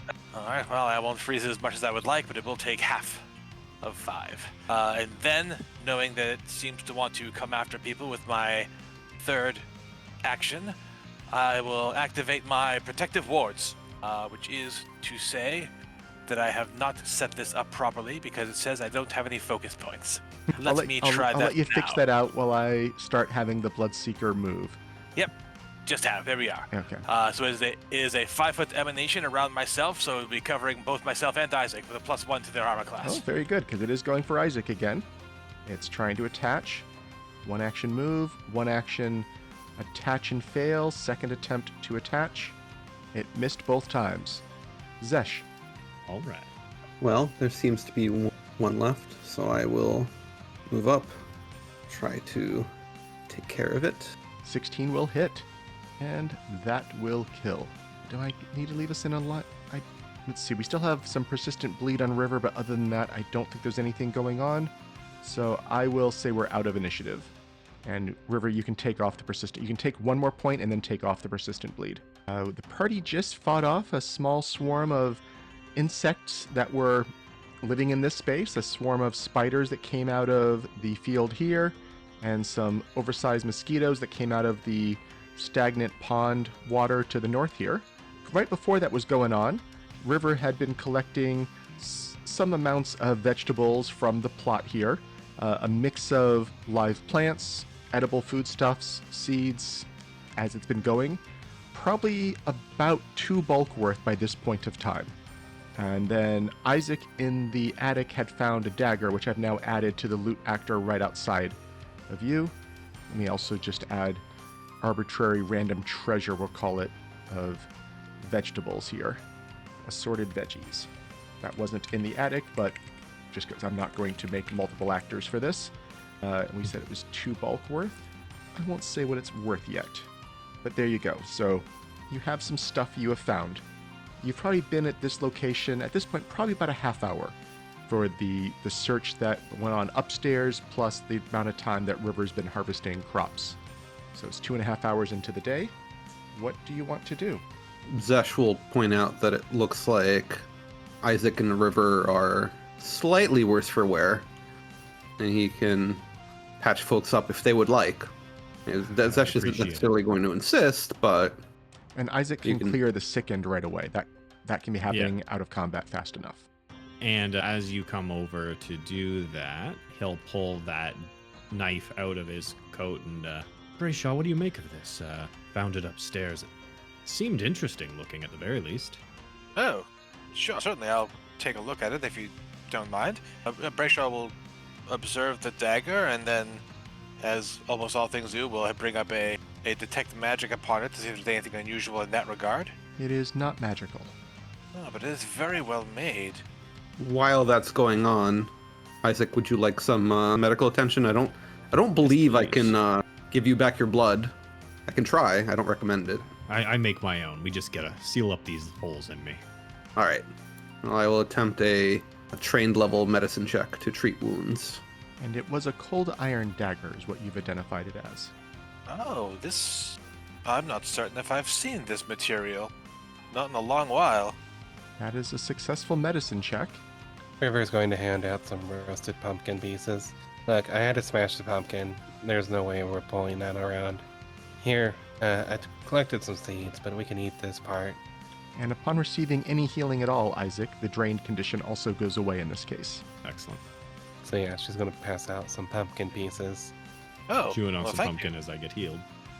It might be probably a little underripe. It probably wasn't quite fully ripe, but it's different. You haven't had pumpkin back at home. Probably for those of you who grew up here, probably ever at this point. Those of you who lived elsewhere before the uprise, you would have had pumpkin probably, but it might be a new taste to you all. This is quite It's good. just the wheat and birds that we get to eat back home, so maybe not perfect, but thank you. River, I appreciate having some variety in my life. Yeah, well, the only thing I could do was kind of roast it, so, there you go, food. So it seems like you've already procured 2 good-sized sacks of food. How much do you figure? How much more do you think you want to harvest? And what's worthwhile? I'll defer to your expertise in this She looks matter. at all the food they kind of stomped on. Well, I could probably look through here to see if there's anything worth taking. So I guess I'll look around in this area to see if there's anything worth. I mean, harvesting. you probably could spend close to the entire day here. It's a matter of how much time does the party want to spend at this location. At this point, I think she's looking for things specifically that she hasn't already grabbed. So, especially for like root vegetables, that'll be a lot easier to do, like tubers or something. Okay. Give me another nature or perception check from River. And what are the other 3 doing while River is doing that? Zesh would look to Brayshaw and kind of say, do you think we could take what's in the house and fashion some sort of sledge, or not a cart, but just something that we could use to carry this bounty back to the ship? Yes, I think we could definitely make something to carry back all of our spoils. Also, Isaac, this dagger, it's a cold iron dagger. Brayshaw will hand it back to you. That is to say, I've left it in the loot character. Thank you. We'll take this back. We'll show it to him, but maybe this is for us. Quite well made. And he hooks it into his belt. And you know what? He's going to step out into the garden and help River with a perception check to try to find things to bring back. Anything, he's just looking and taking stock of everything he sees. He goes, you got the pumpkin, some tubers. These over here look a little different. And he's going to see if he can determine the difference between some of these things. So River was feeling maybe a little stumped, maybe getting a little lost in trying to pick what was the best thing. So many things you already got one or two samples of and just kind of having a hard time focusing. Isaac, you are able to point out there were a couple of carrots that have not been harvested here. You know they don't transplant super well, but at the same time, it's worth the try if you feel. You also know that the sunflower seeds here, this would be a way to get a lot of seeds quickly. You're not really sure how much of a foodstuff they would be. It's not something that was typically used. You do know that they were sometimes squeezed for oil, though, so you think that could be a useful thing. If nothing else, they certainly brighten things up. He'll he takes some of the carrots out, and I think maybe having no clue about how plants work, he's like, if we keep it in some dirt, maybe it'll be fine. And he takes in one of his sections of his backpack and scoops a bit of the dirt it was in, and then shoves them inside of it, and then goes, maybe some of these seeds. He'll hack off. He'll go over with his sword and hack the whole top off. Yeah. Okay. Yeah, like that. Isaac, if you want to put one bulk of veggie on you as well. Sure. Yep, I'll create a thing for me. And so I think, so that was Is there roughly anything in here that's worth? You can, so that, it looks like maybe it's closer to the wheat you have back home that's gone a little wild. It doesn't seem quite like grass anymore, but it seems close to that. You're not sure exactly what it is. Well, should we just take a stock of this and just see what they can do with it? Yeah, see if it's any different from what we have at home. Yeah, I guess we'll just take one. Okay. So you have spent another half hour here. Yep. I think that's probably good. We're at 3 hours and 10 minutes. What would you like to do? All right, let's head onward. Yeah. In that time, did Brayshaw and suppose if I was you want helping, to give me a crafting check from the two of you. yeah, I don't, not really crafting, but I can roll that or otherwise. Just sort of take the legs off of some of the tables here, and that die was outright dirty to me, bouncing on a 20 before turning into a 2. I think That was Trex roll. Back feels up. rather important. I'm going to use a hero point on this because it feels like this will be very valuable. So with 17 to 7 minus clutch. 1 from the aid, puts it down to a 16. That is still a success for a level 1 or 2 task. So you've made a kind of a... Do you have any rope on you? I do. So we you've might made... all do. Yeah, you've made some sort of sledge. It's not great. You were briefly deciding if you wanted to make runners, almost like a snow sled, out of some of the legs of the chairs, but decided no, just kind of keeping the flat table, that might do the best. It's more or less almost just upside down now, and using some of the apron and other support of the understory of that to kind of be some anchor points for things to be lashed to. You've chopped off a little bit of the legs, so it's not quite as cumbersome. And then you have a rope to kind of make a little bit of a handle to pull with. And it's going to get all beat up dragging it over the ground, but it probably would let you carry some extra bulk.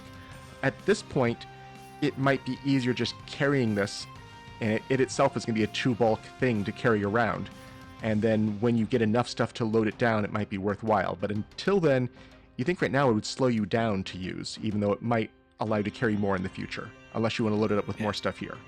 Well, I'm going to throw my veggies onto it. And, alright, well, let's take the rest of the sunflowers and all these heads of cabbages and probably get out of here. I think it's good to get going. We've Yes. I want to see that It's- tower, maybe. You guys were in there. Did you check those pots to see if they were preserves or anything? As I was going to mention, while Brayshaw was in breaking down the table, He was also looking around for any of the homesteaders' personal belongings, any reference to who they may have been, or things that could tell us a bit about their history as well. So I would certainly add that to the sledge if possible. yeah, nothing like a dog tag or a name or a journal, but the wood bowls on the table, I mean, they're common. You see them everywhere. You've seen them everywhere before. It would fit in within your area, so you could believe this is from the same civilization, same kingdom. It doesn't seem like it's completely out of place, but there's nothing really to identify the person. I see. All right. Well, let's get going, I guess. So you're gonna go along dragging the sledge that now has, I guess, about roughly probably 3 bulks of veggies, depending on if Isaac is carrying his bag or not, or Zesh or whoever had it. It was Isaac, yeah. Yeah, I have the bulk to carry this on my own right now. and Okay, not so be just 2 encumbered. bulk on the sledge. At this point, it might just be easier for Zesh to hold the sledge and the vegetables that Okay, River so, dumped yeah, on it. So there is 4 bulk worth of sledge plus veggies. If you can carry that without being Yeah, encumbered. 18 strength should I think that should be fine. Yeah, I've got 3-7 right now. My encumbrance limit is 9. Okay, So so great.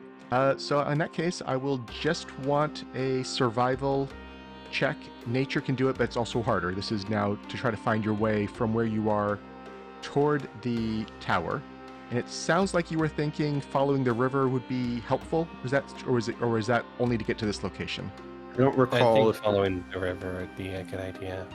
Okay. Zesh, this time maybe you've gotten more used to this this island, and you're not quite as thrown off by the, forest. You haven't seen forest like this in maybe ever. It depends on if you were born in this after the uplift or not. But you're learning your way around. You're doing a better job. It takes you 1 hour this time to find your way to the tower. So it's been 4 hours and 10 minutes. Let me put you on a new map. And hopefully I don't have as many problems with this one as I did the last one. Okay, so you've arrived at the place you saw this tower rising. And as you get closer, you saw more and more of a tower. It does look like it might be a 3-story building on top of this. It does look like there was a little bit of an embankment. You think it was probably man-made. It does not look completely natural. That comes down and lets out around here as kind of ground level, and then it kind of rapidly rises up and goes across this path. You can tell there is a pond of some kind. It does not seem to be fed by a stream, and it looks like it maybe could be 3 or 4 feet deeper than it is now, so it looks like it's probably not quite its usual depth. All right. Well, I think I'm gonna go check out that pond, see if it's got any. Well, see what kind of fish are in there and if they have any fish like eggs. Not that he's very adept at it, but Brayshaw will keep an eye on these forested areas in case anything tries to jump out at us. All right. I'm gonna take a look at these fish. Are they like monstrous or anything? Let's find out. Yeah, give me a roll. I mean, they look on the larger size as fish go. They're maybe about 5 to 6 feet long. There's only 2 in this pond, and Those are fish. yeah, they're fish. You're kind of surprised that they look awfully large for a pond this size. I wonder if they were kept as pets or something. It doesn't seem like a pond this size would sustain something this big. these are Well- fish usual size. Anyone got a fishing pole, or should I just wade in there and see if I can get one of them? I have javelins, but also I was thinking perhaps we should check out the tower before we. He has a fishing pole in the tower. The fish might stay fresher should we, fish them when we're done here rather than when we've started. She rolls her eyes. Yeah. Sure, I guess. Let's go. I don't expect the fish to follow us into the tower. I expect them to stay put. I hope I've not cursed us now by having said such a thing, but, Flying fish? well, They stand up and Brayshaw, like- could you use your magics to keep them on ice and keep them fresh while we bring them back? I'm not certain the spells I have that issue cold have that level of control, but this whole trip is made of improvisation now, isn't it? I could take the heat away from them, which causes the same sort of thing. Who knows? Maybe there will be a solution in here. Like I said, those fish seemed way too big. They had to have been taken care of. I just don't know We should keep our eyes out. If they're still alive in there, then somebody may be actively caring for them. Oh, Agreed. yeah. Or maybe they're carnivorous and they eat whatever falls in. Zesh is taking a look at the door. It's a door. It's not trapped. Appears locked. Zesh was about to stow his battle axe, but then looks at Isaac and will sort of give the, well, if you insist. Yep. You may do the honors. Oops, I forgot to add it into this character sheet. Let me put my... I'm going to Lockpick guess set that this in isn't passable over here. I can't tell on my... I'm assuming yes. I meant for that to be impassable. I can't tell under the tree Okay. because it's clipping through the building. Exactly Just where I have go the with cliff going. impassable. Yep. Well, I can't check around back, so Okay. Yeah, if you give Isaac some room, he'll go up with his thieves' tools and see if he can crack this open. Is it locked? Yes. I don't. I said it was Okay. locked. Yeah. Sorry, I apologize. No worries. Okay, and so, oh, there we go. Just added the action real quick. So we're gonna do thievery. Hey, that's not great. Let's. I'm gonna hero point. Okay. Before you break a pick. Uh. That's not a critical failure. It is a failure. You know, it's a well-made He's lock. kind of digging around in these, and he's like, I don't get that much practice on these days. Not much. I can melt the door lock, Yeah, or I let can me- burn the door down. Let me try one more time here. That will unlock it. Why is fire never the option? It frequently is the option, River. Don't worry. But if someone lives here, I'd rather not make an enemy of them more than breaking and entering does. You didn't even break. You just entered. Well, the breaking may happen after. I He goes- may have broken. And he gestures forward, and he's like, "Feel free." So inside, you see 4 shelves filled with some very stale and moldy bread and some other containers of various things. You No, is that a you magic item? Containers see of a- various things? No, you do see a stairwell leading Damn. up as well. Is that what the square with the Yes. green? If you diagonal step line- onto that, you'll be automatically added to the new map that it goes to. Oh, interesting. There's a light here. That light should not be there. I thought I turned them all off. It looks like I missed one. Oh, okay. There's not a light here. Yeah, Isaac's gonna stroll along down here, just looking through. These I think again, preserves. just looking for something There- interesting more than useful. There's definitely lots of vats. They look like they are some form of preserves, but again, most of this you're guessing from the age of the farmstead. You feel that stopped being cared for probably at least 2 years ago. You don't know this one yet. This looks like it's been a little better protected from the elements, but whether that's just because it's better construction or if there's someone who's still living here, the mold in the bread makes you think is probably no one's taking care of it anymore, but you don't quite know how old everything is. But there does seem to be various possible food storage here. Sorry, let's find the map again. Do we want to see if there's anything upstairs first before we? Before we Loot fill the our place. pockets with moldy jam, let's look. That does seem upstairs. prudent. Very well then. I'm gonna look out these windows as we pass. Oops, I moved the wrong map, apparently. I didn't get River to the thing Okay, yet. I will drag her Oh. on. Here we go. So this floor, again, there should not be any lights on. I think the smoke coming out of the pot there should not be there, but this does look like a simple kitchen. Definitely better than the one you... Oh, this door should not be open. A little bit better than the one you had been in that little farmstead. There's, you know, a proper stove rather than just a hearth. Small table to eat at, it looks like. Some more little shelves here and there. Not much stuff. Does look like it's pretty picked clean. Well, Brayshaw, do you want to move in first? I'm no good with this whole civilization thing.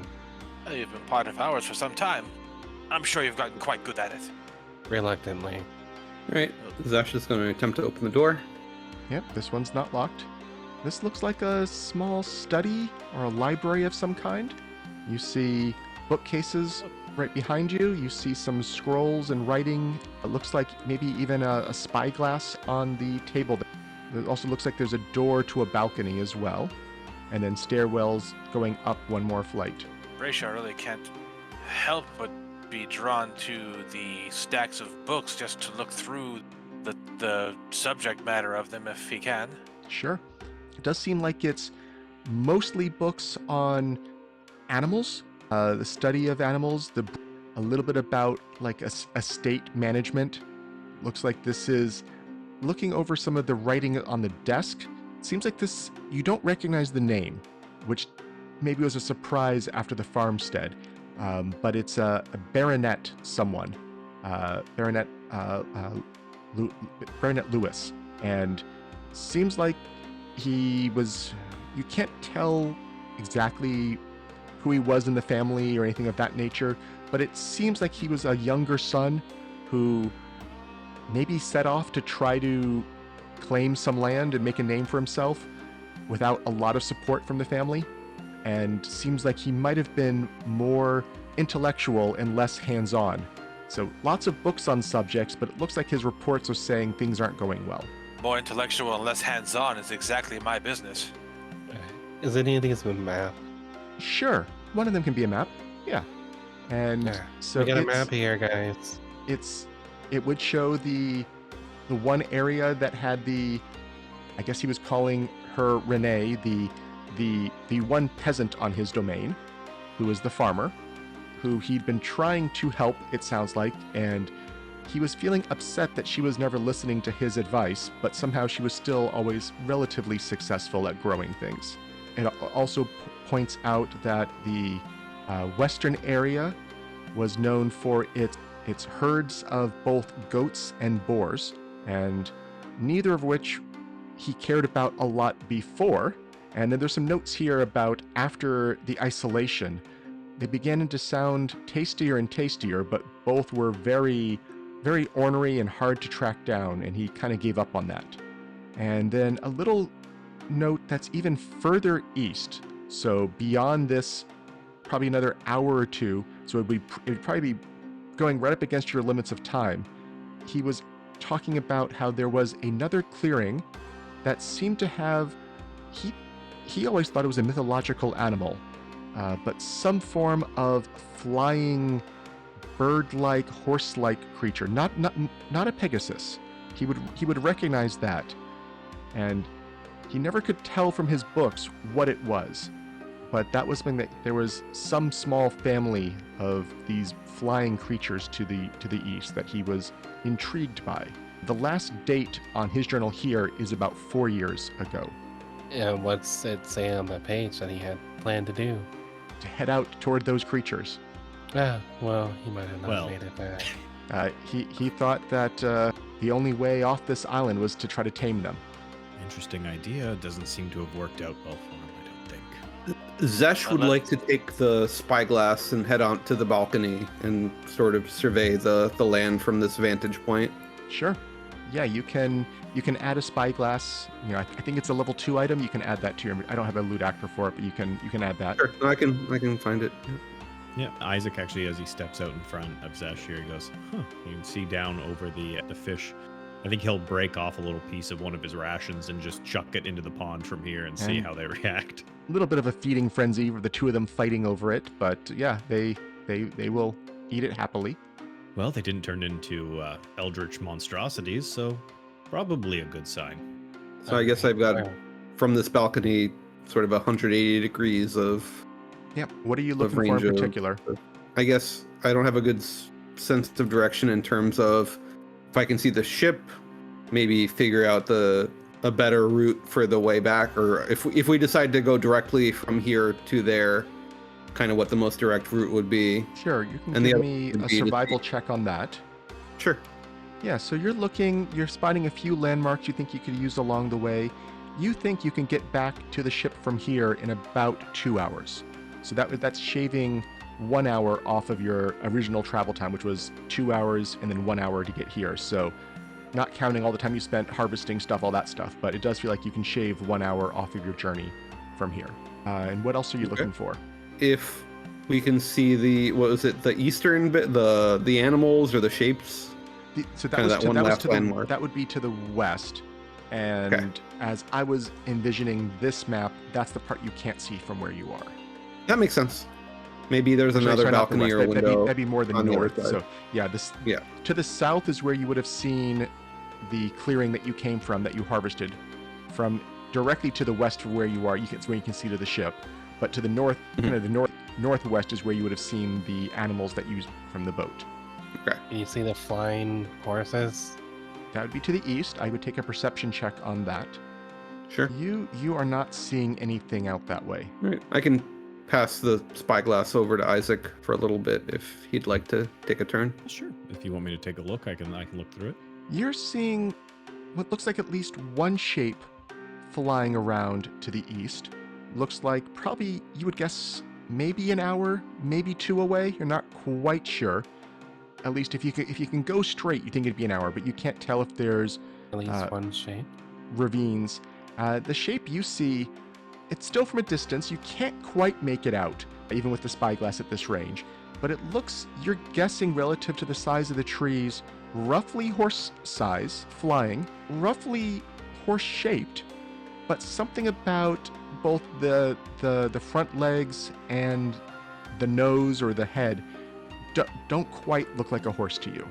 Yeah, I think he'll do his best to describe it as he's seeing it. Something strange with the front legs, though. I can't get a good enough look at it to tell you what. I could take nature checks from anyone who's hearing this. I could take Arcana, Occultism. You may or may not get anything with it. Does not sound religious at all. Well, Brayshaw's been sort of overhearing some of this while trying to decide which of these many, many books to definitely bring with him. But I'll give an Arcana a shot. So, Brayshaw, you really can't tell from this description. You keep kind of going to crazier and crazier ideas before realizing that can't possibly be true. River, on the other hand, once again, surprising knowledge when it comes to all things nature. And you're realizing you've heard of something called a hippogriff that sounds a lot like what's being described here. It's very reminiscent of a Pegasus, but it still has bird of prey style beak and front kind of talons. Other than that, it does look like a horse with wings. Yeah, I'm gonna relay that. It might be a hippogriff, which are kind of more bird-like out front. And, River, do you know, do they have eggs, or are they more horses in that regard? I'm gonna recall knowledge on that, I guess. Yeah. He's that curious, the question is I there can eggs get? we could take back? Or You can give me a recall knowledge on nature. I'm going to give you a bonus since Okay. you had a critical success on the earlier one. You've Wow. had 2 natural 20s on both of the nature checks you've had to do. Yeah, you've heard that they hatch, that they will have a nest full of eggs usually. And yeah, you know that if they are raised from the egg, they can be tamed, but they are almost never tameable as adults. yeah. The only time you can tame them is from the egg. So, if you guys think it's prudent for us to grab those, considering the nature of our world now, I think it might be worthwhile to go grab a couple of those eggs. Prudent is not the word I would use to describe taking eggs from a hippogriff nest, but I Well, would we can concede burn- that they'd be valuable. I could burn Mama, and we Very won't much have so, to deal with brother. her. I'd rather not have to kill them all if we don't need to, but I don't mean to be callous, but think of it. If we didn't have to solely rely upon the airships, that would be a great boon. Come on. Don't let's tell go. the Airship Guild our feelings on this specific matter, but I will acknowledge that it's quite would be the valuable prize to bring back. Heck, the Airship Guild should probably want them the most, considering that they could use them as advanced scouts for the airships. Scouts, defense, just being able to shuttle between different vessels without Yeah. having to construct something else. I think I'm going upstairs. Everyone Anyone would be coming with interested. me? Yeah, well, Oh yes, just let us come in. We'll come with you. Brayshaw, are you going to be going upstairs, or are you be spending more time going through the books? I will go with the others. I don't wish to be left alone anywhere, but I am going to make sure I have a large armful of those before we leave. So this looks like a relatively fancy bedroom. A nice bearskin rug, a kind of bizarre canopied, half wood, half curtained, almost like a fairy tale princess bed that's just a little fortified in a weird way. Some chests, some armoires, a reading chair, all kinds of, just definitely well made and maybe a little out of sorts furniture for how rugged the rest of this place has been. I have a strong desire to burn this place. River, no. It's Isaac's like, he puts his hand down on the comforter and he feels it. Is it soft? It is soft. And he kind of just sits on it. He's like, we don't get comforts like this at home anymore. It offends my Don't eyes. burn such a thing. Just going to check Isaac's this laying on the chest bed. over here. River's looking in the chest. Okay. The chest is locked. I'm gonna break the lock. Okay. How are you breaking the lock? River, do you want me to spot take a welding look? it into half. Okay. You're going to use some fire to give me an attack roll. Or just give me a damage roll of your damage. You're not going to miss with this. Guessing at melee. Yeah, So melee is what's it? fine. So I think it's the D8 plus strength plus con. Is that how that works? I don't remember for you. I didn't mean to make that hidden. Okay. And it should be with fire impulse. Just the D6 plus strength. Okay. So it might take you 2 or 3 attacks of that strength to kind of weaken it enough that hitting it with a stick causes it to kind of fall off type of thing. You probably don't want to touch it to make that happen, but you get the lock off of it. And what are you hoping is inside this? She's hoping that it will have some kind of survey, maybe some knowledge about the area. She would take tools, maybe adventuring gear.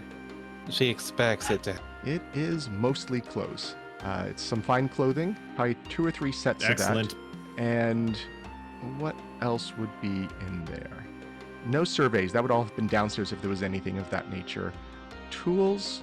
There could be basically a toolkit of like the level 0 or 1 type of toolkits, not like an expanded or a specialized one, but Get back to me on that while Okay. I look through the kids. Isaac rolls off the bed and is looking. He's like, River, see, look at this. These the fabric here, the stitch work. And how about Zesh and Brayshaw? What are you looking at up here? I was looking through. It looks like this is another perhaps chest, or is this one of the armoires or a desk of some sort I on the side think here? that one is another small bookcase, I think. Which Well, of makes course, sense. I was attracted to it. Yes. And this one's the titles. This all looks much maybe younger in some ways. It's or more fanciful. It's tales of adventure. It might be some fairy tales. It seems like it's more of a guilty pleasure type of set of books up here. And while you're up here, give me perception checks from, let's say, everyone who doesn't think that they are super absorbed in what they're looking through.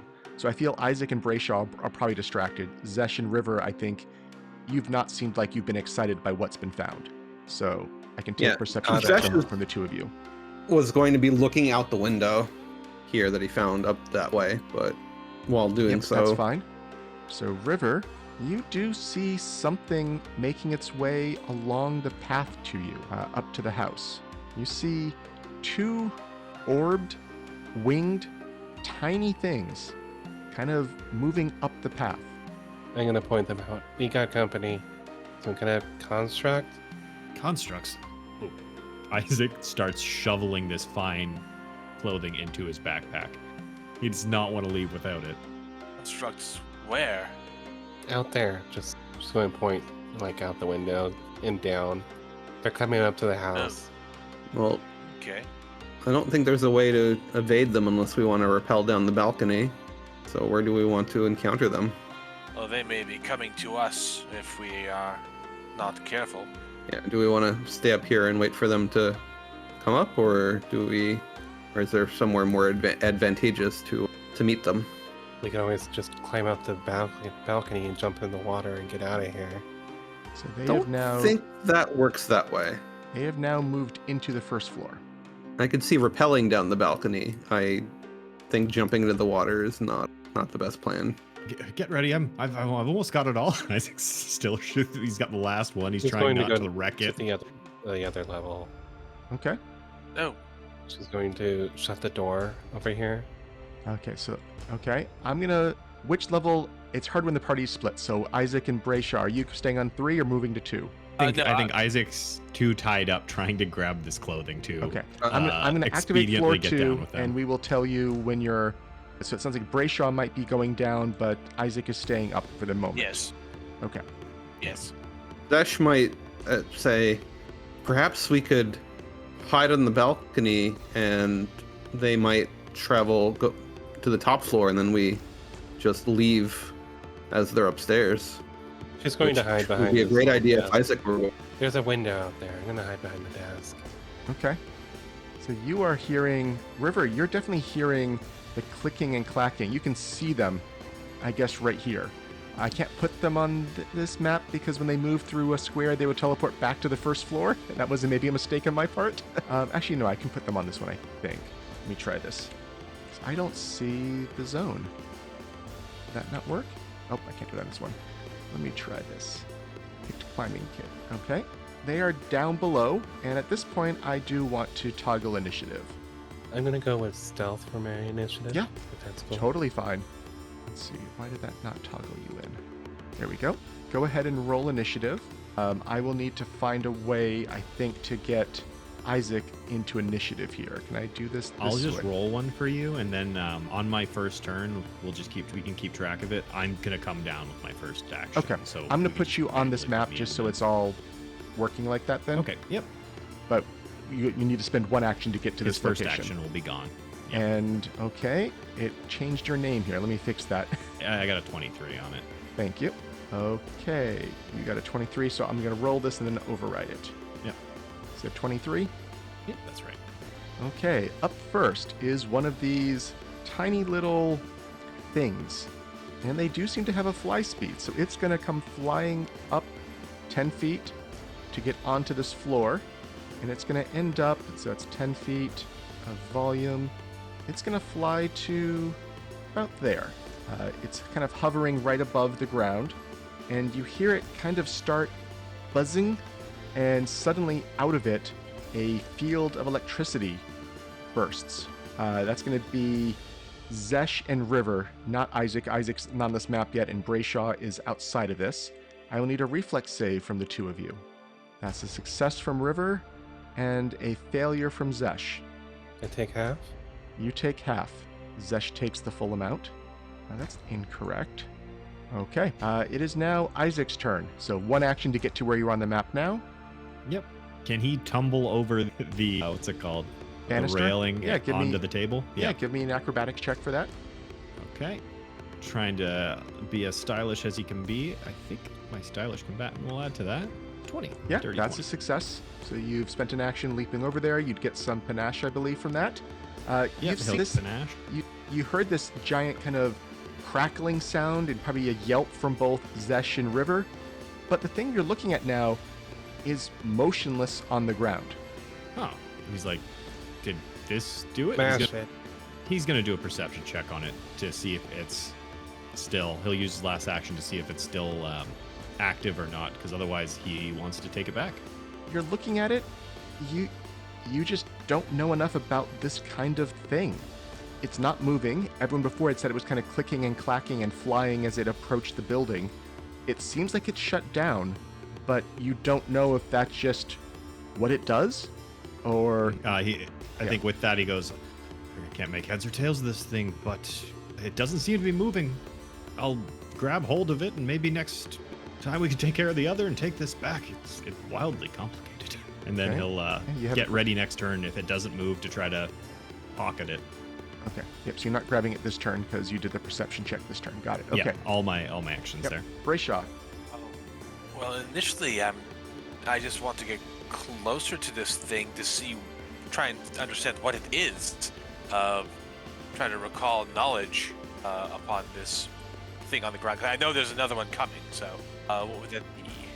I would take, because I'm changing what this actual stat block is, I would take crafting, arcane, or occultism.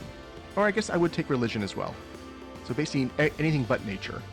All right. Well, I've everything except religion, so I will delve into the occult side of things for this, perhaps. Try to recall just what this is. You are a little disturbed looking at this thing. It, in some ways, it reminds you of any of the stories of constructs you've been told about back at the Mages Guild. Not that they have any at the moment. Stories of various types of creatures made out of metal that can defend or do construction work, or just all kinds of great exercises. Different. This seems like it had more of its own sense of self, and it seems like it had some ability to move, and it didn't seem like it was just following orders. The other thing about it that confuses you, up this close, it is strangely similar to some of the stories told about the invaders, but there is the lack of the miasma around it. You don't know what it is, but you can still ask a question or two. I.e., you have you actually have a critical success, but even with that, you can't truly identify it. But you can learn something about it. All right. Well, I've already seen their strange electrical ability. What other special forms of attack or offense do they have? They are holding that little short sword, so it looks like they have some stab ability. Other than that, it does seem like their only real thing is that burst. And it does look like after using that burst, it is stunned for 24 hours. They greatly fixed these in the remaster. I don't know if any of you saw these in the legacy. I think they could use this every round. 24, that would be... Oh, wow. Yeah. Yeah, 3d6 every round on a level 1 creature. In a burst? Yeah. So they greatly fixed these in the remaster. All right. Well, I will relay the very quick basic parts of what I think I've understood of this, that these things are self-aware and they're coming to either electrocute or stab us all. So have your guard up, and I will invoke my protective wards, which will... It starts with a 5-foot emanation. I can expand this as rounds progress. Hopefully it won't be too long, but that's my 3 actions. Up next is But you did say that one's done for the next day, Yes. Yes. and that's no longer a threat. Yes. So the next one is up, and I love that this one is its random adjective is delicious. I don't think that really applies to constructs, and it is going to try to stab River with the short sword. She's stealth. Oh, she was stealth. Okay, never mind then. Isaac is not stealth. He can get there just as well. 23 against Isaac's AC. Yep, that hits. Okay. For max damage of 7 points. And it will try a second attack. Okay, he's going to try to dodge out of the way with his reaction. So this Okay. would be... I have 21 AC with the dodge. So it exactly hits. Yep. Yeah. For another high amount of damage, but not max this time. Ouch. 15 points. It's kind of just spinning around and slashing. It's almost the characters wouldn't think of this, but it's almost like a food processor right now, just spinning and slashing with that little dagger it's holding. Zesh. Right. Well, I'm going to take a cautious advance to stride to here, and will raise my shield and take a swipe at this. 24 is a crit, thanks to the flanking. And that was on the still active one, correct? Yeah. Very solid amount of damage. Still up. It's still up. I am going to take another strike then. Yeah, I will do so. 16 against AC will be a hit for almost as much damage as your initial crit. And that one has been destroyed. It falls to the ground in a collection of metallic parts. You see little bits of lightning kind of zapping through them.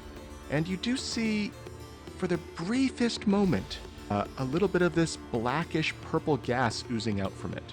River. Alright, they're too dangerous. Kill the other one. Yep. See, she's going to set the other one on fire. So here's her fire impulse.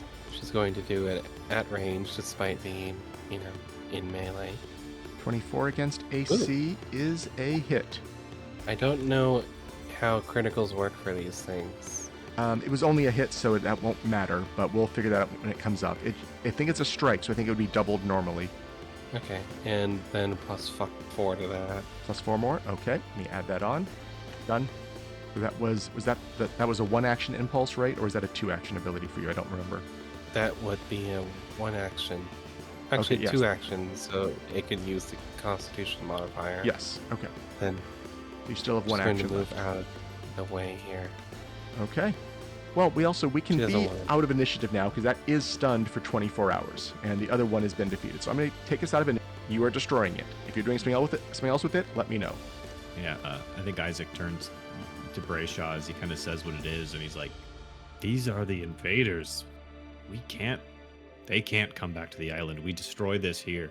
Yeah, fully agreed, but I would like to take the pieces back to try and understand them further, but not while I could wake up. If you're certain that it won't wake up for the next day, obviously we're not going to take a functional one back on our ship, but if there's any studying to be done before we smash it, maybe you could do that. Perhaps. I'm not certain how much time I can afford to spend on it, considering our rendezvous will leave eventually. But Well, yes, I don't want to risk having that thing around while it can possibly leak that stuff at any time. I say, but just we don't smash even it know here. what that stuff is. We know it. It's killed bad. I everything agree. else. Let's not find out. That's not our job right now. Someone much more skilled can take these apart. They're not here, so let's not worry about it now. I do want to take a will good look at slowly it. turn to River as she says that. So Zesh is taking a little bit of look at it, and I mean, you don't know. You're still a little puzzled. All the stories of the invaders were that they were always cloaked in the blackish purple miasma, and that miasma seemed to destroy organic matter that it came in contact with, and that things killed by these often came back as other versions of them. That doesn't quite make sense here. Of course, these are the myths and legends you grew up with. You probably, it sounds like you were not old enough to necessarily have fought in those battles. And the stories from your sire that you heard about were probably slightly bowderized and kind of turned into myths and legends, and to avoid scaring people, and then they aren't the things you fight anymore too often, so you probably haven't heard too much about them. But this does seem like they are different, but related. All right, so I believe we're in broad agreement that we want to smash them, but probably bring the pieces back. Okay, so I'm going to mark the other one as dead. What I'm Yes. hearing. Yeah, Isaac, just after their discussion, just takes his blade and just puts it down through the center and just spears it. I'll be honest with you, Brayshaw. I know as someone here to find interesting things, I don't know if these are worth it to bring anything back. So I'm not gonna get away in the way of pieces. my worry is if there were two of these, there could be more, and I would feel better if once we took a little bit of stock here, maybe healed up a little bit. You do look worse for wear, Isaac, and I don't feel great myself. But then I think it might be most prudent to return to the ship, tell the captain what we found. I would hate for the ship to be under attack by more of these. I don't have a good sense of, I know they've got the lumberjacks and whatnot, but what sort of defensive force the ship has on hand at the moment. I'm torn. These creatures pose such a threat, but I just see so much potential in those hippogriffs, especially if we are being threatened by an old enemy. This is also a DM question. For the island, is it they pass by? We probably won't ever see this one again, right? That's the current thinking. Yeah. It's possible they are on... The island has seen other islands pass by over the years.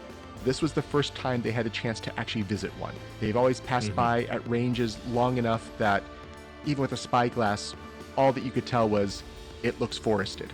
Whether or not it's the same one they've seen multiple times, whether they've seen different ones, that's too hard to know. But it has been Yeah, I don't think he would be too weeks much of to an months academic to between where he would seeing know other that. islands. So he would just assume the common knowledge is they don't seem to come around. If anything, maybe we would see it again with the air. The community's on the brink already. If you two wish to head back, I will head back also. I think we should. It's not as if we haven't already made incredible discoveries to bring back already. The variety of foods alone. And these books, which Brayshaw will go back over to and start grabbing the books on the farming, the animal husbandry, all these things that, even if these aren't creatures that we have access to on future excursions to this island or other islands, we can find them, have them identified before we encounter them. The knowledge is incredible. There is up to 6 bulk of books here. How much of that do you want to take? Well, Brayshaw, being the burly wizard that he is, can take a total of 2 bulk before he becomes encumbered. Well, once we're time to use go that sledge. outside, we can deploy the sledge, and then we've got, I forget how much that can carry, but we've only got roughly the 3 bulk of vegetables? I think 1 bulk is still being carried by Isaac, so there's 2 bulk of vegetables. I would say the 2 bulk of vegetables and the 6 bulk of books would probably be about max capacity for the sledge. Mm-hmm. And I would say it's going to count as 4 in terms of whoever's pulling it for encumbrance points. That's not a problem. And I think Isaac, you've shoved maybe another bulk or 2 of fine clothing into your pack. It sounds like upstairs. Yeah, I've already added the Perfect. fine clothing. Yep. Okay. 3 of them. Isaac, would you like to lay down a bit? Let me see to Yes. some of those injuries. Yep. Medicine check. While that's happening, River, are you just outside keeping an eye on what's happening, or what are you doing? Yeah, she's watching the path to make sure none of these get to sneak upon them. I'm going to put you again, on She's hiding by. a different map just so we can have you all on the same map while I'm looking at you, but I can put you outside on this map. There we go. So I'm going to Okay. activate you back to... Are you back on map 2 now, or are you still on map 1? I'm on back map 1, but Okay. Let me... it should be able to change. I did it. Okay. Cool. So just that way... I don't have this one set up the same way. But yeah, so River is right here on the first floor. And She's Okay. hiding in the rocks, trying to stay low. If we can take some more time, Zesh would also like to try to patch himself up a little bit. okay, so you've done 10 minutes here, you're doing 10 more. So we were at River is 310, a probably call it hard 330 hours total with the combat and the searching of stuff. Brayshaw will begin the numerous treks up and down carrying the books. Okay, so it looks like that's going to patch up Zesh pretty well. What I would like to do at this point is do a little bit of planning for what you want, so I know what you want to do next week. And then we'll also spend a little bit of time, as usual, on these playtest ones with a little bit of a debrief. So quickly, not spending a lot of time on role-playing, it sounds like what I'm hearing is your plan is to head back to the boat, report the current status, the fact that you found some of the ancient enemies here, or something that's seeming like them. What else are you wanting to do? The main thing. River's going to be like, wait, why aren't we going after the hippogriffs again? At the crux of like when they come back down to check on her. Because there were... So what I will do then, because I don't want to have a long role plan this right now, I will prep myself both the hippogriff and stuff back at the boat, and we can have that debate between which one's happening at the beginning of next session. Is that okay for everyone? Yeah, sounds good. Okay. Sure. Yeah, because I can tell Yeah. it sounds like that's going to be a interesting argument to hash through, and I don't want to cut it short, so I'd rather just stop it before we get into it and have to cut it off mid-discussion. Yeah, so now taking a step back, this, to me, was a fair bit of an experiment, and I'm curious to hear how it all went. So before I prompt with what was experimental from my side, from a, I know we're only doing 2 sessions on this, even though it's set up kind of as the prelude to a giant campaign. All that being said, how did this feel as a first session of a campaign? This felt great. Really, Yeah, I really enjoyed good it. setup. I didn't get a lot of world information before we started this, so I was kind of, shocked at some of the things. Like, I had no idea about the invaders, but, I had a lot of fun with it. And so there were definitely times when I'm trying to give more narrative control to the 4 of you, relative to this being an adventure path, which is what I have spent probably the last 15 years running, either society games or adventure paths, and very little homebrew, less prepared. So this was relatively, I had made maps, I had made 2 or 3, or actually 5 possible encounters, but none of the encounters were necessarily tied to an individual map. They could just be thrown in whenever I felt it was needed. There are the times when I was trying to say, what are you hoping to find? What are you looking to find? And to some degree, based on what you want and the degree of the role, that would determine what was that feeling interesting, fun? Was that putting too much pressure on you? Were you being worried about putting too much good stuff into the mix? Like how did that feel? This is the place where I need to get better at giving more control to players I want in this more sandbox type environment. And I don't know, how did it come across? For me, at least, it's kind of, I've been mostly a part of custom adventures like this, so I was kind of used to already doing that sort of thing. So honestly, felt like same as usual for me. No, I thought it worked out very well. It's I've done both. I've done adventure paths, different adventure books for other systems, and I've done smaller homebrew myself that I've run or played in others. And no, I thought that felt great. It was clear enough that the objectives we had and choices to make, while still not, I don't think you need to find magic items and stuff, but I like finding cool little things that might have something your character is interested in, or reasons for your character to care about other things besides just leveling up and fighting monsters, and actually what their character is interested in. So I enjoyed it. Like I said, I thought it was a really good setup. Anything from Zesh and Brayshaw? Yeah, this didn't really feel experimental from my end because, we're not peeking behind the curtain. So, we were exploring an area and then there was an encounter, but we have no way of knowing if the encounter is tied to a location or there's just a table or some set of possible encounters and you decide what you pick.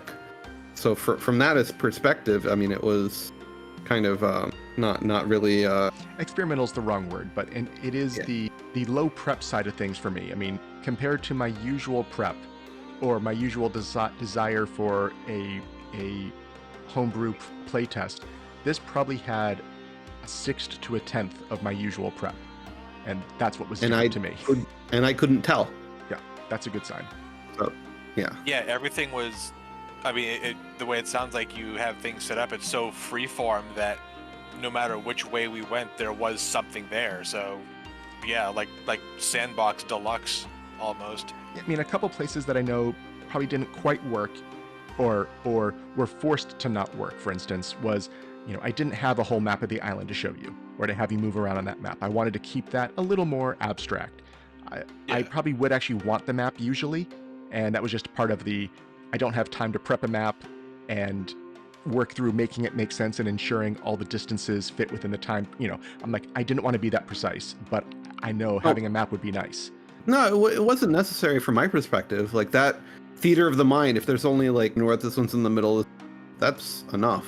It doesn't need. Yeah, I think it suited the fact that maybe at some later point we have maps of some stuff, but it seemed to suit that we did not have much information going into this. Yeah, I mean, that was one of the... gave you more that blind feeling. That was one of the things that helps make this work is, this is the first mission of the nation reaching out. So... But saying that too, I would not horribly concern yourself with it. I think Theater of the Mind has a good place. It's even in like VTTs. Yeah. I think it keeps people more engaged when you're listening for the details more.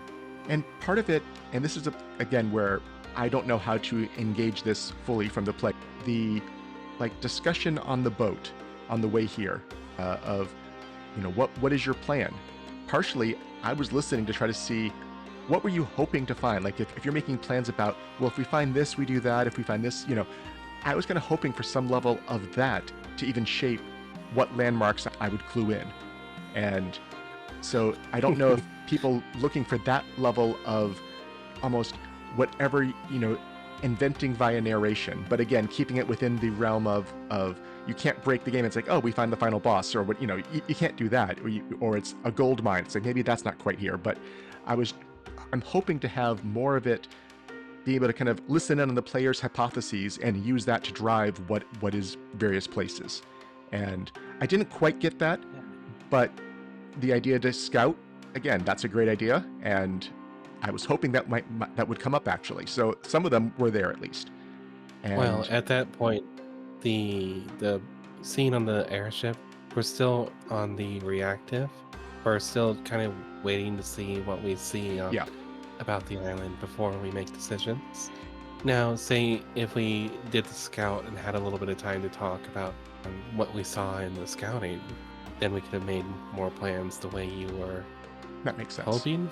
Yeah, I know part of it, as you said, is, I threw this together rather quickly when we had a 2-week gap in our Unforeseen Heroes play, and I didn't want to make a 5 or 6 page player guide of past history and So I know there was less to latch on to and follow on with. So I also feel if this had been a full campaign, I almost think the whole first session probably would have been, on your home island, preparing for this mission, talking to the various stakeholders from different guilds about what they want you to find, what they hope you can find, deciding things like, oh yeah, we should have a cart, those kind of things you were coming up with, and not just saying, oops, it's too late. But I didn't want to have a whole session that never got to the island, at least for this. We only have a 2-week playtest of this idea. So I think that would have been better. That would help ground you in the community, make you feel like you actually belong and are trying to help them more. But I wanted to get to some action. I think that it would. I don't think you need to spend that much time there. I'm a big fan when adventures get into it relatively quickly. Like I think you could spend maybe half the session in the city still, but I think you should probably be getting to the island the first time, only because in this kind of one, and what I like, obviously we're not going to be continuing playing these for, like you said, like a full campaign length, but it's interesting being able to get to it and instantly be able to start making choices on saying like, oh well, this is like, with that in mind, that this is a homebrew campaign and that generally what you do has more of an effect on the world. Being able to go like, hey, we want to make sure that we have lots of new food that people haven't had, or we want to go for the hippogriffs because it would be really good for our society to have these, and like all these other options of cool things to think of already for the future. I'm also just a big fan of cold opens into campaigns also, but that might just be me. And I guess so. I was going to say my brain content minded went, we could have just did like a session 0 as like Patreon content sort of thing. we walked around the city for just a purely role play session, and then released it to a Patreon, and was like, all right, $1 and you can see it. Yep. So the one other area I'd like to ask about. So when it came to things like, let's say, the actual vegetables, rather than the other kind of random, what are you grabbing? How much of that did you like kind of being the theater of the mind, based on a roll, you got some generic bulk, versus would you actually want details of what is here and harvestable, what is not? What is transplantable versus what has seeds, versus how much of that would you want to have as part of the details you deal with, and how much of that are you happy abstracting away? I'm happy extracting the whole thing. If you want me to get into details about what she picked up, I could, but it's like the pumpkin pieces that she roasted for everybody. I just assumed she grabbed some. I feel like. Sorry, go ahead. No, go ahead. Oh, I was just gonna say, like, for things like that, it feels for me like it digs into the the lore that we're uncovering with the world. So it's not so much like, yes, we got we got a specific vegetable, or we managed to get one whole bulk of tubers or anything like that. It's almost like the accomplishment of, we have found something that we haven't had for X many years. And I'm personally a big fan of the sorts of worlds where you could reuse the same things, and we're recovering and salvaging to repurpose. So I don't think that needs to be dated directly until one of us gets a fantastic idea of, oh, this has to come with us because this is useful back on our island for ABC. Yeah, so I had intended for that area to be slightly closer to a hidden victory point system. I gave up on that partway through when it felt like it was mainly River engaging with the harvesting, the other three doing other things in the house. And so my initial thoughts on what the tierings would be, I'm like, nope, that's going to be unfair, and that's not the intent here. So I kind of backed it off to an individual challenge rather than a group challenge. And I want it to feel like you're able to get enough stuff that it actually could help the farms back home. It's not just you get to eat well for one day yourselves. And that's why, transplantable things or seeds are definitely more valuable. But of course, a lot of plants, are not transplantable when they're this large, as was shown here. And the seeds might not be completely set at this point. There's all those things that I'm like, I don't want to worry about that. I want to keep it light, keep it fun. And it sounds like it was roughly where it should have Yeah. been. So I'm happy with that. Okay. Well, Oh. I could have went into like my actual, took a farming class knowledge and have been like, no, you can cut it back, put the plant at the shock, and you can transplant almost anything. Yeah, it's true. That is true. And that would be, though, you know, it didn't feel like any of you were saying you're from the farming guild, so I don't know if you would actually have had that kind of knowledge. So, but Definitely not. Not River. But I could imagine that, you know, if it was a full campaign and people were thinking about it, that could be a pretty common archetype someone might want to actually take. And then that would make a lot of sense. But, okay. And same with the books. Like, I kind of came up with what the books were on the fly. They weren't pre-spec'd. But I feel like this was on the right ballpark. There are bits and pieces that don't quite hold, and there are bits where I ad-lib that broke some of my later plans, but you know, that's what happens sometimes when you're less prepped. But I feel pretty good about how this went. It does make me think that whenever my next campaign starts, maybe I actually would run with this as the main idea. So that's good to know. And I look forward to seeing what happens next week as we continue to explore some of this island. And I think that's all we need